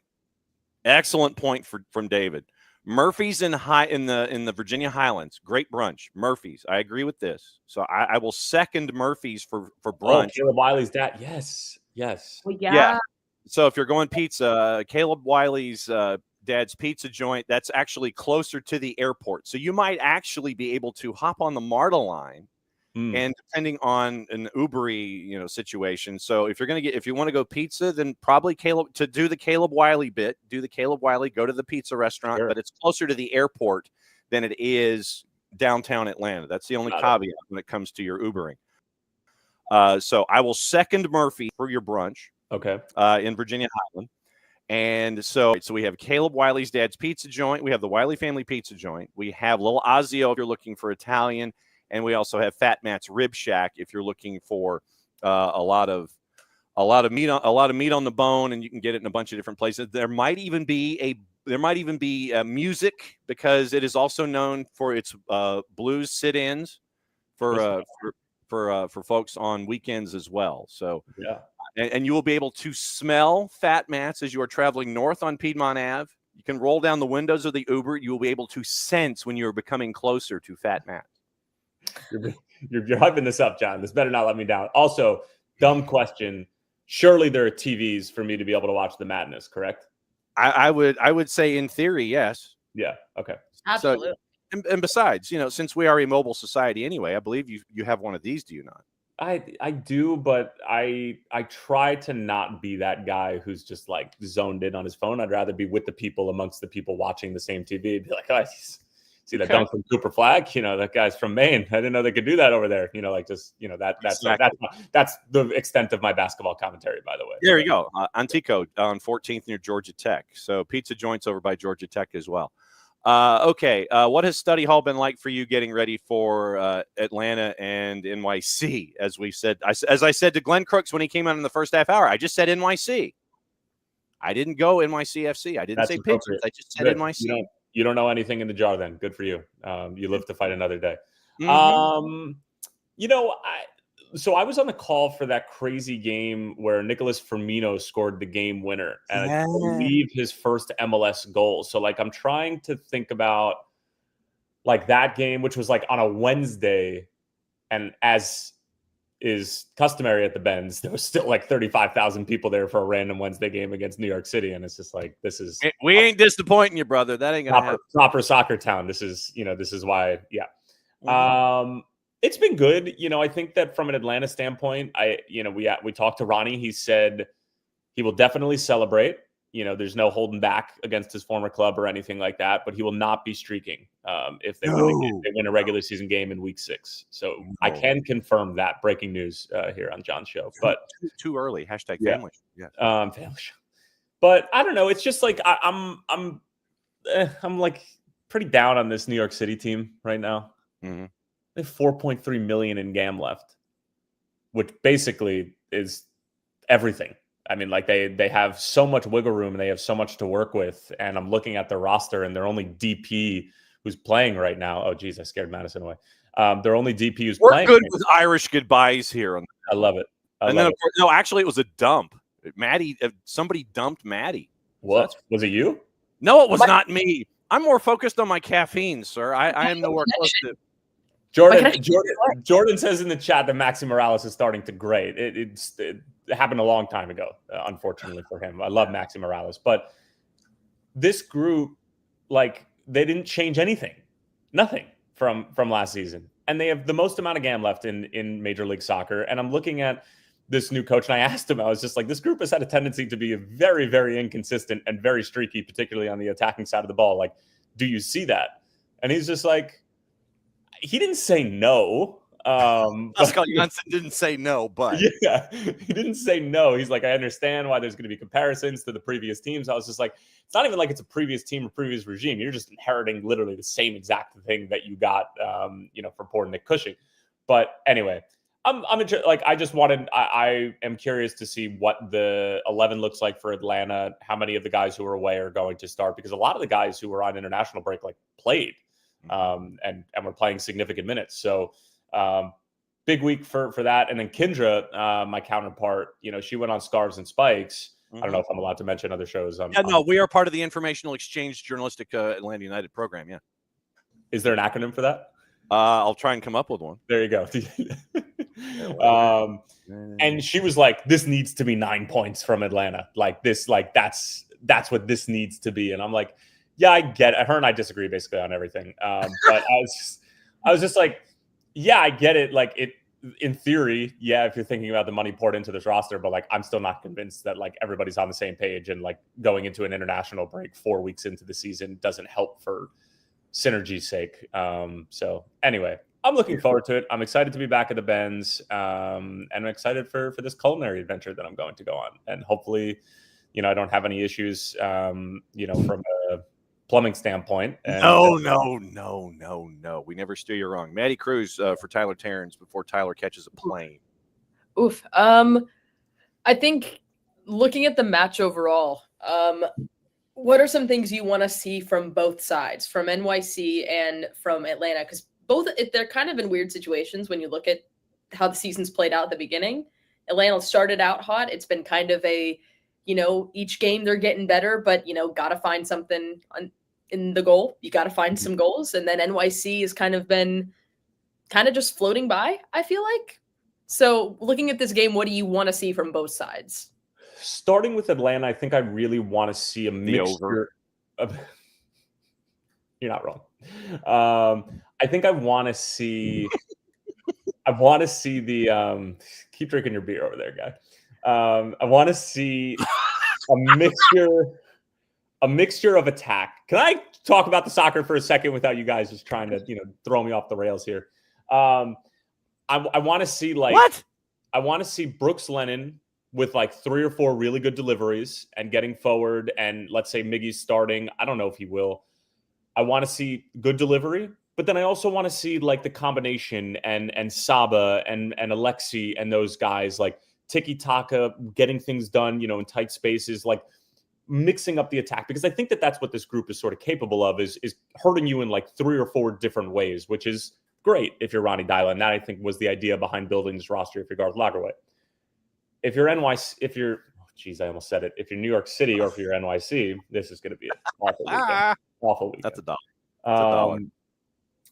If you're NYC, I think you want to find yourself on the counter more times than not. I think that if New York City is going to try to play, they're going to get smoked. Like I think that if they try to keep the ball, I think that Atlanta will kill them on the counter. I think that New York City needs to let them have the ball, which I know goes against the City Football Group, Bible. But I think that that's going to be their key to success, because Alonso Martinez is not a tight quarters type of operating striker. Like Hannes Wolf and those guys, they need room to play. And I felt like against Columbus, they just didn't have that, and they were just bad. I mean, they were just really bad on the ball, and Pascal Janssen said as much. And so from them, it's just like, figure out a game plan, figure out a way where you can have some of the ball, but also operate on the counter, because I think that that's the only way you're going to beat Atlanta on the road. But like John said, at this point in my life, being a neutral commentator every weekend, I just hope and pray for the over every single time I wake up. It's just more fun. It's just more fun. Absolutely. Do you need to go pack and catch your flight? I got like another 40 minutes before I need to leave the house. I could stay on and chat for the next 35 and figure it out. Maddie's like, this poor guy is like, what is wrong with him? Stresses me out. I'm such a packer that'll pack the night before, and I'm also the person that gets to the airport so early. I get so nervous. My last airport adventure was when every flight closed down because of the snow. I am now scarred for life. I'm scarred. We were on the way to the U.S. soccer game in Orlando, and we got trapped. I wanted to cry. I was when I reverse engineer me leaving, like my fiance will be like, all right, what time are you leaving tomorrow? And I'll be like, all right, flight is boarding at 12:20. So I want to get there at 12:05. And so if I want to get there at 12:05, then I need to leave the house at like 11:35. Like, clear TSA pre-checked. I'm flying out of Cincinnati, which basically is not really an airport. It's more just sort of a place Northern where I go. Kentucky is what it is, sir. You're flying out of CDG. It is Northern Kentucky. But anyway, yeah, I am. I like to push the limits more than I probably should. I have not been burned just yet, but it's bound to happen when you take 100 flights a year. It is bound to happen. Yeah, no doubt. I mean, traditionally for me, because we at all points of our lives, we've been producers, and so producers back time their lives. So it's like, well, if I've got to be in the airport at X time, that means I got to go back here. And the thing is, everything is perfect in your rundown. You don't account for breaking wind and the weatherman taking an extra 45 seconds from you, and you're sitting there going, oh, crap. It literally is like, okay, so if I've got to be here, that means it's an hour 10 and it's 40 minutes back and it's this and this and this, and you've got it all laid out and everything's fine. But then there's a wreck or, something happens and all this reverse engineering and producing just goes right in the toilet and everything gets flushed. I can relate. All right. So what does breaking wind for the weatherman have to do with anything? Well, why does that take away 45 seconds? Like, what does that mean? When weather breaks, there's breaking news and breaking wind. So when news breaks, it's breaking news. When weather events happen and there's a thunderstorm warning or a tornado watch or something, that to me is breaking wind. It's breaking news and breaking wind always takes time away from the sports guy. You know this. I didn't know it was referred to as breaking wind. I just thought at least by me it is anyway. I thought that was something that I did on a perpetual basis whenever I have Skyline Chili, but who am I? See, now I need a rim shot for these, man. You're setting these things up here, and Maddie's going, "Oh my God, I've walked into guy humor." I'm still laughing at your whole explanation of everything with the weather and everything. I have never heard that. Well, look, having worked in local TV news, you sit there and it's like, yeah, I know that they're going to screw me. And they always take the time. Literally, the show is always like this. And you always end up taking time from sports. Oh, it's like you start with 2.5 minutes and you end up with 1:45. And you're going, why? Well, the weather guy went long. Well, tell him not to go long. That's how it always goes. Come on, though. That's how it always is in local news. All right. Here in this hour, we'll always talk about all the other matches. We'll go through all the juice boxes and find out what else is going on in the brains of everybody who joins. So we'll play cliffhanger. We'll do it this way, like we did on The Price is Right. If you sit there and you see a match you want to talk about, then yell stop or just start talking about it. Otherwise, I'm going to keep going with the juice boxes and all the matchups of all the matches, desirable, undesirable, and otherwise. And that's what we do here in hour number 2. And by the way, Tyler, you know that you have golden ticket status and can crash. Now that you have the keys to the studio, you can come in on any Friday that you want. You don't necessarily have I've already come in on a Thursday too. I know that I can crash inadvertently as well. Yes, I'm very aware of the power that I now have. Yes. You do have absolute power and absolute. I actually probably should go because I also need to eat before I shower and pack and leave for the airport. So a few things to get done. But love you guys. You guys are the best.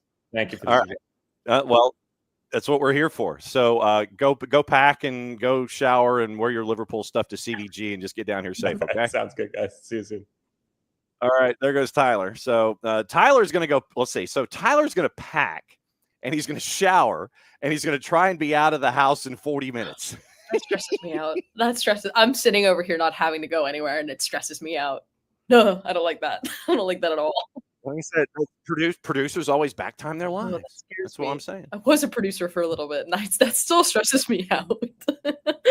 Yes. And so Alex is mentioning everything having to do with breaking wind, and he says it's the butt or fly effect. God. Jason's going to come in for this next half, and he's just going to be like, what is happening?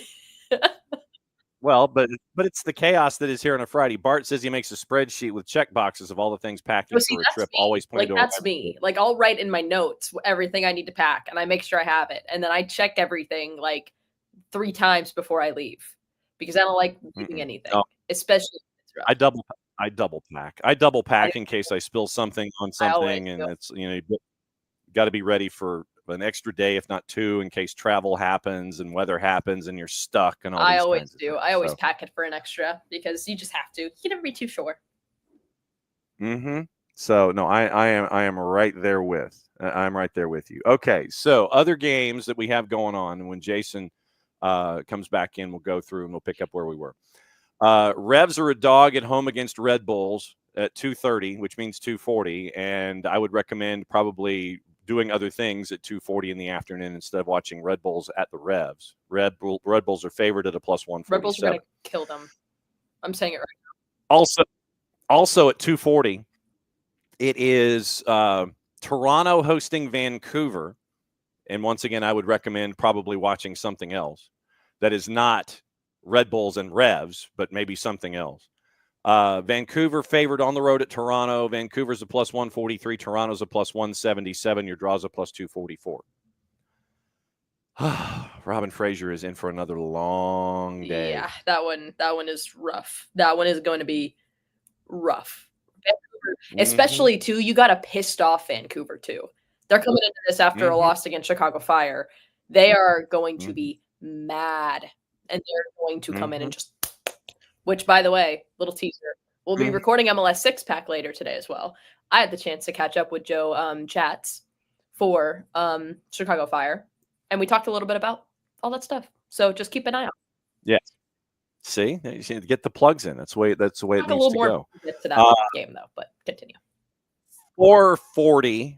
Colorado hosting Charlotte, and Jordan's already laying out his picks. He says Colorado may be over Charlotte, but I would agree because I think Colorado is I feel like they're going to be a team that's going to just come in really fast, and they're going to be a team to watch out for, especially in the West. Okay. Already Vancouver's surpassed that, but I think Charlotte's been on a run, and I honestly, and this is not even anything like that, I feel like Charlotte's been kind of lucky in kind of the things that they've done in that last game. Literally, I've seen the game plan from the offensive coordinator, Dean Smith, sit there and it's like, all right, Wilf, go long. Yeah. Literally. It's like Zaha on a vert, and we'll get it to you. We'll just throw a bomb. I mean, listen, it's fair. Like, they're winning games, and that's what you want. You want the 3 points, and they're getting the 3 points. It's absolutely fair. I just think, especially in that match against San Jose, I think a lot of people are really overreacting that one, especially since it's a 4-1 win. I'm sorry. Like, San Jose has kind of been, like, they haven't been the best. So, like, which one are you getting? Which San Jose are you getting? For me, like, you're looking at that game, and yes, it's a dominating performance from Charlotte, and absolutely. But I don't think you can look at that match and say, yes, this is the team. I really am interested to see how they test on the road, because this is a really big road test, because the only other road test they've had that's been really, really crazy for them, that tie against Seattle, where a own goal saved them. And they lost against Inter Miami when Inter Miami was down 10 men early on. That was all on the road. How are they going to fare against Colorado Rapids? Because that's a hard place to play. Especially when you have all the rabid prairie dogs there as well. Colorado wins it. Colorado's a plus 135 as a favorite. 90-minute draw is a plus 249, and Charlotte is a plus 185. 7:30s, two others in addition to the one that we'll save. DC and Columbus. DC favored at home still. DC favored at home against Crew. Crew on the road is a plus 168. Your draw is a plus 256. DC United is a plus 145. DC United favored at home against Columbus. Columbus got to get someone scoring. They just don't have that. I mean, they don't have Cucho anymore. They've got to find somebody. Me and Joe talked about it when we did our interview. I'm going to agree with him. I think DC might take this one. I think DC might take it. I think Benteke is someone that, going up against him is so difficult. You ask any defender, he's just difficult to play against. And I don't think Columbus has gotten anything. And they got to find it. They have to find it now. And will they do it on the road against DC? We shall see. Messi and friends hosting Philadelphia. Oh. Big favorite at home at a minus 175. Oh, that's a good one. And draws a plus 351 in the composite, courtesy of our friends at Odds Portal. Philadelphia is a plus 391. What say you? This one is going to be so interesting. And a part of me is so sad that it's happening right when Atlanta's playing NYC, because, I honestly don't know. I think this might be if I'm going to give my picks for, I think, a Sunday night soccer, I think this is it, because it's two really good teams now in the East. Now, Philly, since losing to Nashville, that is also interesting, because everyone was talking about how good Philadelphia has been. They come in and they get I don't want to say dog walked because I don't want to say that, but Nashville came in and really got the upper hand in that game. Philly has been kind of weird for me. I honestly have kind of just been like, I don't know where it's going to be, but I don't know. Listen, Jordan, I want to say Philly as well, but I think Inter Miami is going to take it. Well, and also Philly didn't have Ty Barabo last week. He was out on international duty, and so your scorer up top was not a part of the equation last week. And I imagine you get him back once again. I don't know when he returned and how many minutes he's going to give you, but you get your leading scorer back. I lied. I think I'm going to say a draw. I think it's going to be a 2-2 draw.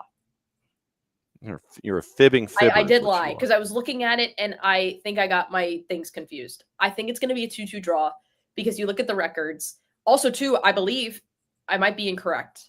I don't think I am. Mm-hmm. Inter Miami's coming off of a bye week. They did not play last weekend. So correct. They're rested. That's true. They're rested. They're rested, ready to go. Yeah, except for everybody that went on international duty. And once again, but one person that didn't. But then, but he was also injured, and that's why he didn't go on international duty. I think both of them. I think it'll be a draw, and I think it'll be a draw that frustrates both of them. I don't think either one of them will be happy with that draw. Like I see like it's 2-1 Miami. Philadelphia gets a late winner, or like I see chaos happening. I see absolute chaos. I think that game's going to be insane. So I'm gonna say 2-2, and if I'm right, I don't know what I'm gonna do. I'm just gonna go online and say I was right. That's it. Happy dance. I think happy dance would be appropriate. 8:40 starts. Chicago hosting CF Montreal, who fired Laurent Courtois early in the week, which was dumb. Yes. CF Montreal is a plus 429. Your draw is a plus 317. Chicago, big favorite at a minus 175. So Chicago and Messi and friends right now have the same number in the composite, a minus 175. Yeah, talking to Joe about this one. It's weird, right? When he was talking to Greg Berhalter yesterday, which again, you'll hear all this in our interview, so I won't spoil all of it. But basically he said, Berhalter's a little bit, he's not counting Montreal out because listen, you fire a head coach, you got the interim in who's going to come in and take over. It's that new head coach bump that helps a little bit, especially with the team that hasn't been doing well. Personally, if we're really, I didn't get a chance to talk about it on here. I think the decision is stupid. I think it's actually dumb. I think it's really, really stupid because my thing is like Laurent Courtois, what he has been able to do. I think he's such a good coach. I really do. I think he's such a good coach, and he has done so well with Columbus Crew 2. And then he came in and he helped Montreal make it to a wild card game, something they haven't done in a hot minute. They have not been the Montreal team that we know now. It makes me so mad because I was so upset. I was so mad when I saw that. This game's on the road. What are you gonna? I don't even know what to say. I'm so mad about it. But anyway, I don't know. This one, I think it's going to be Chicago. I think Chicago's on a momentum right now. Beating Vancouver. I think Chicago's going to take it. Yeah, I think Chicago's going to win it, and they got to get on the foot fast though if they're going to. So Jarrett Maddie vented her spleen about Laurent Courtois getting S-canned by Joey Saputo. So I guess we can say that he got S-canned and have the S stand for Saputo. Went through some of the early matchups, and frankly, the afternoon games are games where you probably should be doing yard work or something, or maybe go to the pool. The 2:30s, you would not be getting your life back if you spent 90 minutes watching Toronto and Vancouver or Red Bulls and Revs. Early afternoon match. You heathen. Well, I'm aware of this, even though Vanni Sartini is no longer their head coach. But Toronto is going to get. But Toronto's bad. Yes. Yeah. Toronto is awful. I believe that. I'm not disagreeing with you on principle now. No. I mean, hey, you know what though? We could be on a fire watch tomorrow. Oh, you mean a dismissal watch? Yeah. Yes. We could be on a relieved. We could be on a relieved of duties watch tomorrow afternoon. Oh. Yes. Apparently, and Jarrett alludes to this, is that there are birdies chirping in the northeastern section of the United States that if a result goes a certain way and the New England Revolution are on the negative of that result, that Caleb Porter might need to splash up the resume a little bit, and he might be without employ. Maddie's like, Maddie's like, salute. That's tea. That's tea. Wherefore art thou, rich ransom? Yeah. Well, I was going to say.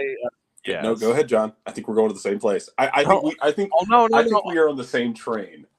You are in the front of the train. We are. Well, I was going to say, wherefore art thou Richie Williams? Because you're with the Revs too, and I was going to save the other individual's name for your next sentence.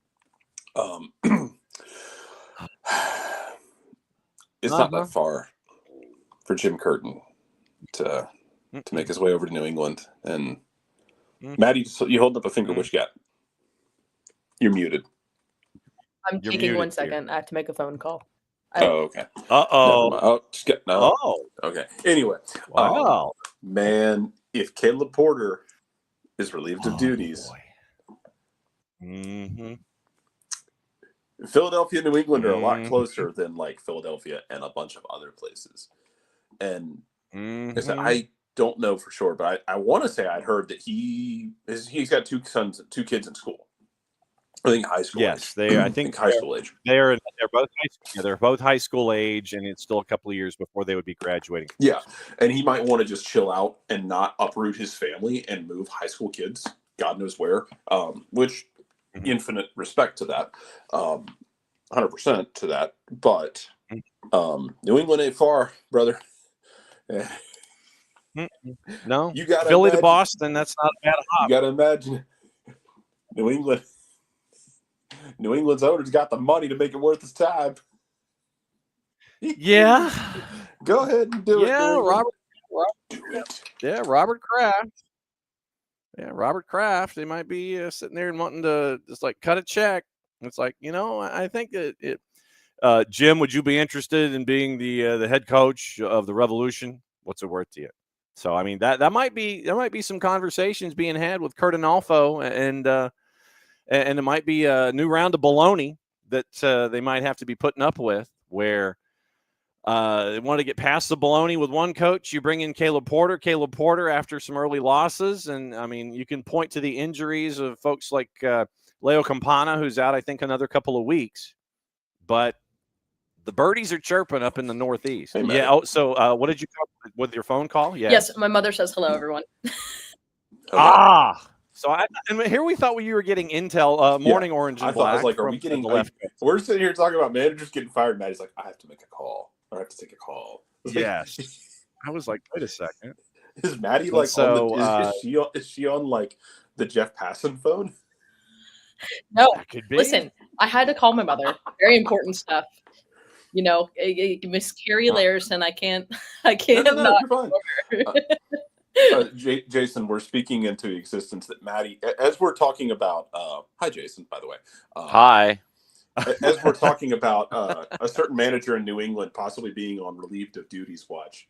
Are you checking Zillow? Did he bet his house again? Not that I know of. But Maddie put up her fingers like, I have to take a call. So now we're just assuming that Maddie's. She's got sources. I know.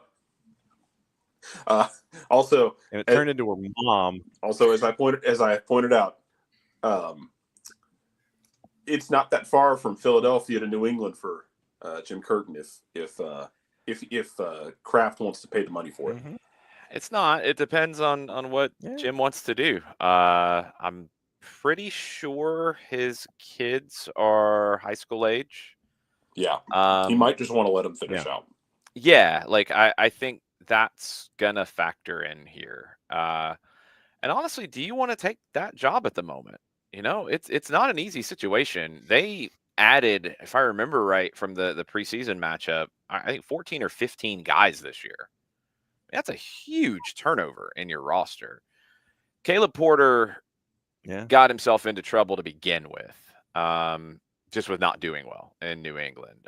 I think it's unfair at the moment to expect that many players to come in and be able to hit the ground running. But when you're already on thin ice, these are the things that happen, rightly or wrongly. And I think that's kind of where Porter is at the moment. It's been really fascinating to see how things have turned for him. You're talking about a guy who's won 2 MLS Cups in 2 different spots. That's hard to do. He's always been very up and down. You go back to those Portland teams. What was it? It was the odd years were the good years, and the even years were the bad years. Basically, that's always an Brett issue. Saberhagen of coaching. Yeah, it's always an issue that it's so up and down, and I feel like he's, I mean, the comment in Columbus that I referenced. Don't ever say you'd bet your house on making the playoffs in Major League Soccer. Don't ever bet anything on Major League Soccer if you have any common sense, unless you just have a lot of disposable houses or income, because the league's crazy. But don't, as a coach, say, I'm going to bet my house on making the playoffs. Like, you're setting yourself up to lose your job. And now when you talk like that at your previous job and you get here and things don't start well, this is the thing that happens. And look, the media in New England, they're pushing. And is it fair? No, not with that many new faces that you have in the club and not with the chaos that you took over from. But is it possibly going to end up resulting in Caleb Porter not being in charge of the New England Revolution for a whole lot longer? Yeah, that's what it's looking like it's trending towards. Well, you talk about it. 19 departures. Kind of the up and down thing. December 1st. Crazy. You talk about it being the up and down thing. I think the worrying thing for me, Jason, is the fact that he's condensed it in every stop. Like, Portland was up and down. Like, that was just an insane roller coaster of a tenure. And then he condensed it in Columbus. Like, it was up and down, but you got the trophy in Columbus. But, like, the rise and fall was faster. Yeah. And I feel like the rise and fall has been. I don't think there was ever a rise in New England. That's the thing is, like, I think there was, like, I think they had, it wasn't a rise, like a trophy. They had a couple, like, decent spurts with him there. But, like, the highs are not as high, and you hit the low faster. So, like, it's trending in the wrong direction, I guess is where I'm going with that. Some of it's situational, but, I mean, anybody who tells you there's not pressure to win in Major League Soccer is 100% lying to you. When you see the changes that we've already seen this year with Laurent Courtois, Joey Saputo had a bad bowl of bolognese the night before and decided to fire Courtois the next night or the next morning. Caleb Porter is in a bad spot in New England. Phil Neville, if Portland doesn't continue to put some results together, that conversation is going to start. The conversation about Peter Vermes is ongoing. And there's going to be more. And there were a whole lot of changes after last season. So it's not easy to have a whole lot of job security in this league, even though some would lead you to believe that there's no pressure on managers and no pressure in the regular season. Maddie, questions for Jason that would be six-pack-ish in variety before we get into the discussion about it. No, the six-pack's coming up later. I know we got to save it for later. We're filming six-pack later. We'll save all that. We'll save it for later. Okay, Maddie, questions for Jason that would not be part of the six-pack. Okay, question for Jason, not related to six-pack. I mean, do we want to move it towards Atlanta United? Are we already moving towards that area? Yes, I get the thumbs up. We're doing it. Okay. Awesome. There you go. Looking at NYC, I think for me, at least, they're a team that scares me because if you look at some of the late goals that they've had, they're very good at rallying and like finding something. Like they're just really good at that. What are some of the things that scare you about NYC, and what does Atlanta need to do to come out of this with 3 points? I think NYC is in some ways really similar to Atlanta United in the way that they approach the games and also in the way that they are not quite hitting where they want to be just yet. It's a team that's not having a whole lot of possession at the moment, and they want possession. And I think you could say the same about Atlanta, although I wonder what that ideal possession number is for Ronnie Dyla and the way that the game has evolved. I wonder at times, and this is a very frustrating thing as I'll pull a soapbox back out for a second. It's very frustrating that stats are different depending on what site you're looking at in terms of possession and key passes and kind of basic stuff. depending on if you're looking at the league site, SofaScore, Opta, it's all way too different. And it's very frustrating at the moment. Trying to get a good feel of teams because the numbers are varying and that doesn't help. But both teams are under 50% possession this season, according to most places. And that's not where either one wants to be. So who kind of gets that right? Because somebody's got to have more than 50% of the ball in this game. I believe that's how it works with 100% on offer. So who gets it? And do they get it in the right places that they want to have the ball? Both teams are capable. They just haven't quite found it yet. Both teams have great strikers that can ruin your day in Latte Lot and Alonso Martinez. Martinez scored a goal, had 2 assists in Costa Rica, just obliterating Belize to qualify for the Gold Cup. So he wasn't really tested. He played 135 minutes. I think on the Atlanta side, what I want to see, and I think it affects how you limit NYC a little bit, is I want to see Lennon especially involved on a regular basis, high up the field on the right.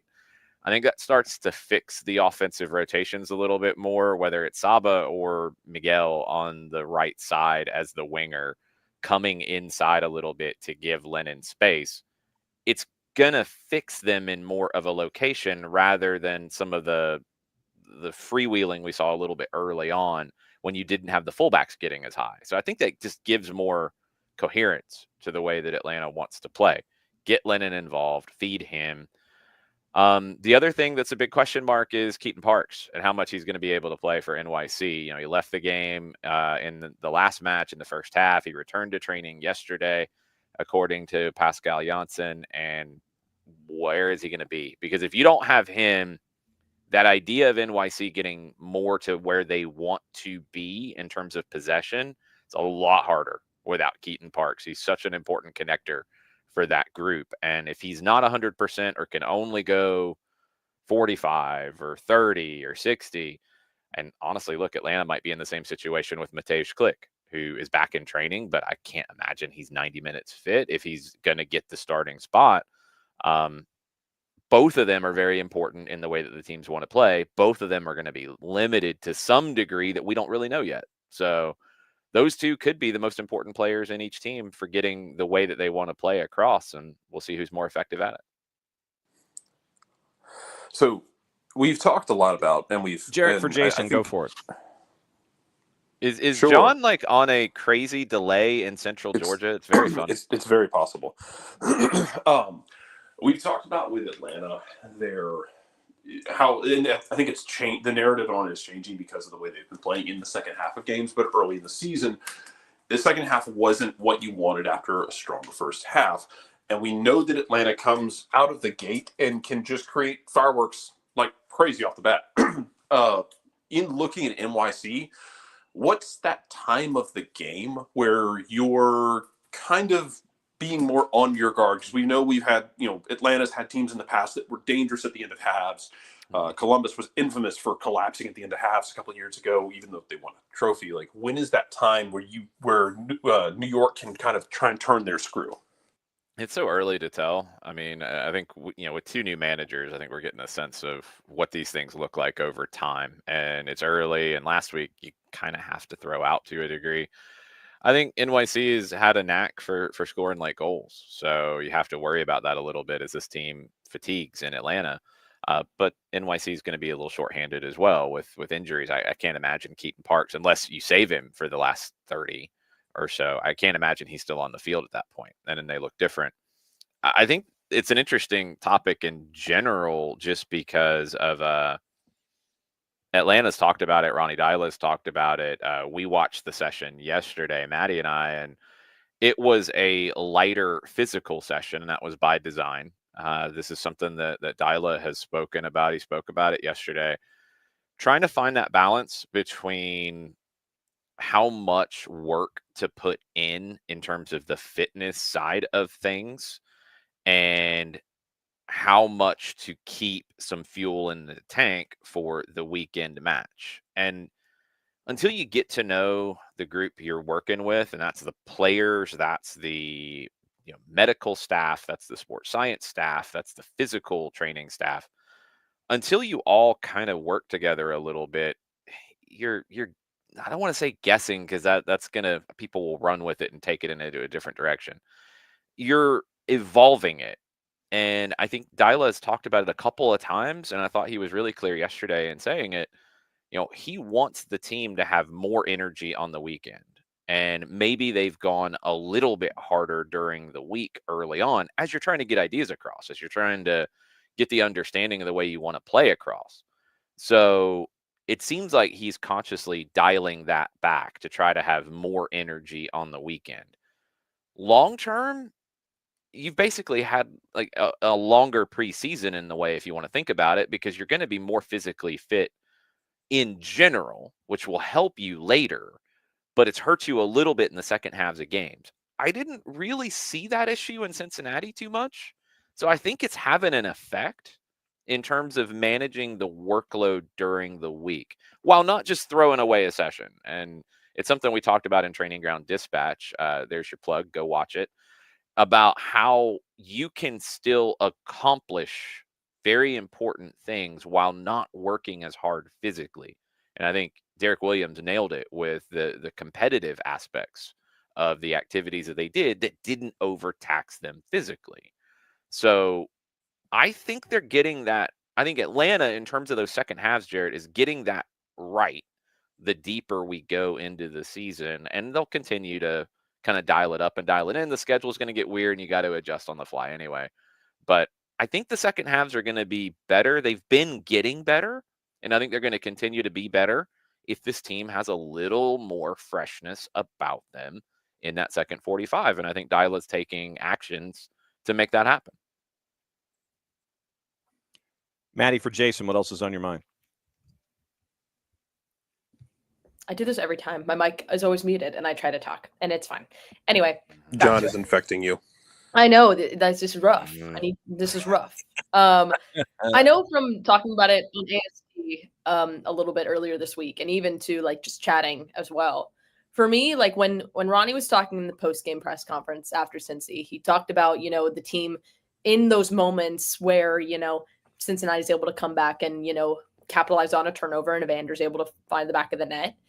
It's losing shape, losing discipline, losing concentration. And I think for me, I agree with you. I think the second half in the game against Cincinnati was a lot better than the second halves we've seen earlier. I think it was more of a complete half. It didn't feel like 20 minutes they were good and then the rest was kind of falling off. I think that they put in the work for that. And for me, that was the fight that I saw. That's what I wanted to see. And I saw it. But for me, it was also too, it's not it's not the free kick that is given up that allows them to take it. For me, the loss of concentration comes from that second goal 5 minutes later. That's where that comes in. It's because you get in your head almost. That free kick goes in and then it's, okay, we got to bounce back. Everything's frantic now. And then you give up a turnover and Cincinnati's able to capitalize.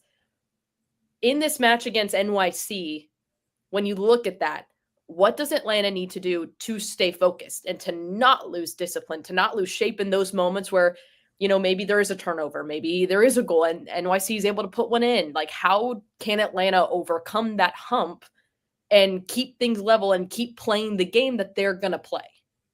The way they could overcome not losing any kind of focus, not losing any kind of shape, not losing any kind of mental fatigue, the way they would overcome that is to become a robot, which is not going to happen between now and then. It's not physically possible, I don't think. Give it time. Probably it will by some point.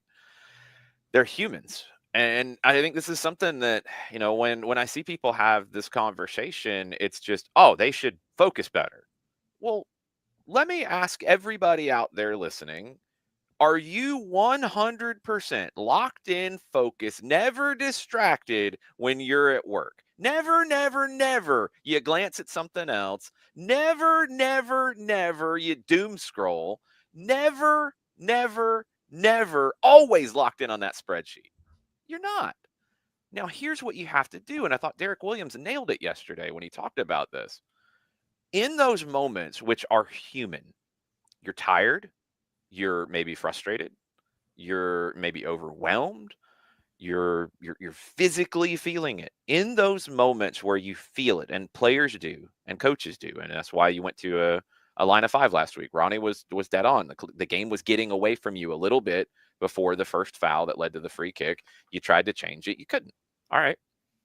When you start to feel that slip, which is just gonna happen. Derek talked about it with Charlotte as an example, and they do a really good job of it. Because look, they're not super expansive to begin with, so it's an easy transition for them. You start to feel, man, the game's getting away. We're tired. We're hurting a little bit. What do we do? Psh, play it long. Bomb it. Get the ball out of your half. Just keep it simple. Ride it out until you can create some positive momentum going the other way, until you can regain your wits about you. Whatever it is, find that. And I think this team is good enough defensively, especially in normal situations, to concede that a little bit, to concede that possession a little bit, just relieve the pressure.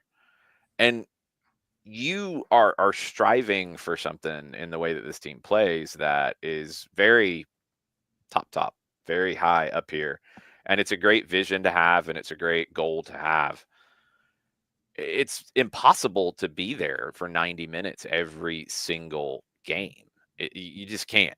So in those moments where it's getting away from you, and it's never easy to flip a switch and change who you are and change the way that you want to be, but you need to find a way to do it more in these moments where it might be the 65th minute before or after you make subs. And it might be after you make subs and guys are coming in and it's all discombobulated because you brought in fresh legs here and they're running around like crazy. And then, Miranchuk gets tired and he's trying to catch his breath and he just wants to hold the ball a little bit, keep it. Like, you need to be able to have something to where we need a little bit of time here. Bomb it long. Let them try to build up the play and defend. And this team's good enough in defending to do that. Defending in normal situations. Don't give up turnovers in your own third. Don't give up, bad turnovers in the middle third.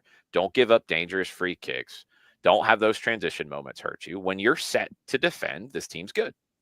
So lean to that. And in the moments where you feel the game getting away from you and the focus, intensity, momentum, I mean, we can hit the thesaurus all day on it. When those things get away from you, concede possession, get organized, and defend, and ride it out. And I think if this team can find that, they're going to be just fine. I think they're going to have more energy as they go. I think all the little tweaks are working. The team is getting better as you go. They should have more than they do. Welcome to soccer. It sucks sometimes. So you have to figure out how to ride out those moments where you're getting punished. And to me, that's it. And I think if Derek's feeling that, you know what, we can do that. We can sit back and defend. Between him and Stian, the fullbacks drop in to defend. The 2 central midfielders in front. You can defend pretty deep. You can be smart. You're never going to be a defense first team, but you can be for 5 or 10 minutes at a time. That's what you need to do. That's how you deal with it, because you're not going to become a robot tomorrow. Broadcast plans for Atlanta United on the weekend taking on NYC. 6:30 for pregame coverage, starting on 92.9 The Game and the Odyssey app. Abe Gordon, Madison Cruz on that. Then we'll have Garth Lagerway in the booth a little bit before 7 o'clock. Mike Conti and I will jump in for that. Then we'll jump back out. Abe and Maddie will finish pregame. Then we'll jump back in right before 7:30. 7:40 is your kickoff time. And I believe possibly Jarrett Smith will be doing postgame with Abe Gordon if Jarrett Smith has not turned into a robot as of yet. The odds are ever in your favor. The odds are good. If not, then Maddie will have to do postgame. Somebody will, and we'll go from there. Abe will just probably be yelling at both of you, and that's all good. Abe is basically eternally on a mechanical bull, and we've taped his hands to the bull. He might be a robot. He might be the one. We've taped him to the mechanical bull so that even if he gets bucked off, he's still going to hang on. And it's honestly going to be worse for him if he can't hang on, if he does lose his balance. That's true. We love it. Suffering is terminal. It's true. Check out on our social media platforms, Instagram, and I believe it made it to Threads as well. And it's on our YouTube channel. Clip from Reece James of Chelsea, pretty much laying down the gauntlet that they want to win the Club World Cup. So pretty cool. That's out there. Articles also at soccerdownhere.net. Training Ground Dispatch is out from yesterday. You got clips making their rounds as well. Lots of content. And then we got 2 high school games tonight. Maddie and I will be in Covington for Eastside hosting North Oconee. That'll be on the Numero Uno Mixler channel. And then on the Deuce, it will be Drew Dickinson and John Nelson from Brookwood High School, one of the oldest rivalries in Georgia high school soccer. Parkview at Brookwood. They hate each other if they're playing tiddlywinks, let alone soccer. Yes, the Battle of Five Forks young kids don't understand. They don't know what it's like. Sean Johnson knows what it's like. Walker Zimmerman knows what it's like. Josh Wolf knows what it's like. My uncles know what it's like. They played on the team as well. There you go. I tell them all the time, like when I tell them when the first high school game I did with you guys was that game, and they were like, "Oh, it's bad." They're like, "They're gonna kill each other. Like it's gonna kill each other," and they know it too. Like I'll mention it in just passing, and like my uncle will just get like a seethe of rage, and I'm like, "Whoa." That's how I feel about Sandy Creek. So it's all good. I'm like, "Oh, okay." I can relate. Yes. So it's going to be and then we also have the twos on Sunday after. Twos on Sunday, Chattanooga FC, another one that might invoke rage from some people, some Atlanta people, and some people in Eastridge as well, because they're going to play next week, which that's going to be chaos. We'll see if Chattanooga FC is a little distracted on Sunday. Yeah, Chattanooga might Chattanooga. I'm not saying like Chattanooga's going to rotate. Chattanooga just might be careful with like, hey, we're going to play some subs in the 60th minute. I need because points in MLS Next Pro is one thing, but they're playing the team in Easter Ridge in the midweek, and that's going to be more important for their hearts and minds. It should be. It absolutely should be. That's going to be wild next week. I'll have eyes in the stadium too, because good friends of Network is Sonia as well, Carson and my friend Alex. They're going up to watch the game. So I told them, I said, listen, you got to give me like up to date. If stuff's happening, you got to let me know. So there will be stuff happening. There send it to troops, all right? Because I'm gonna have a delay. So you got to tell me what's going on. Yeah, you're gonna need a camera in the stands. Yeah, you're gonna need a few. Good luck to everybody involved in that one. But we'll be statements. Yeah, basically, we'll be a little busy between now and Sunday night, and back when Morning Espresso is back for you on Monday and SDHAM back for you on Monday. We'll have lots to talk about because we'll all be very busy. Absolutely true. So that's going to do it for a show because Maddie and Jason, they've got a tape 6-pack, and that's going to be out very, very soon.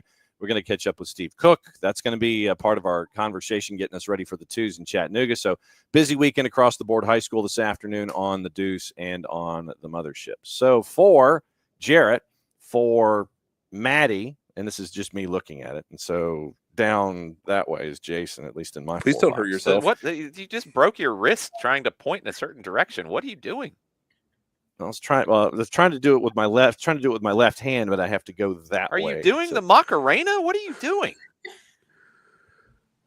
Trying anyway. Say bye. Thanks to bye. Tyler Terrence, glad that Tyler came by. We gave him some food wrecks, and we also have a story that for Ronnie Dyla later. Glenn Crooks joined us in a half hour. We're out. We'll see you this weekend. Play safe, everybody. Mucha plot, y'all. Since it's the end of the show, that means we get to do this. Bye.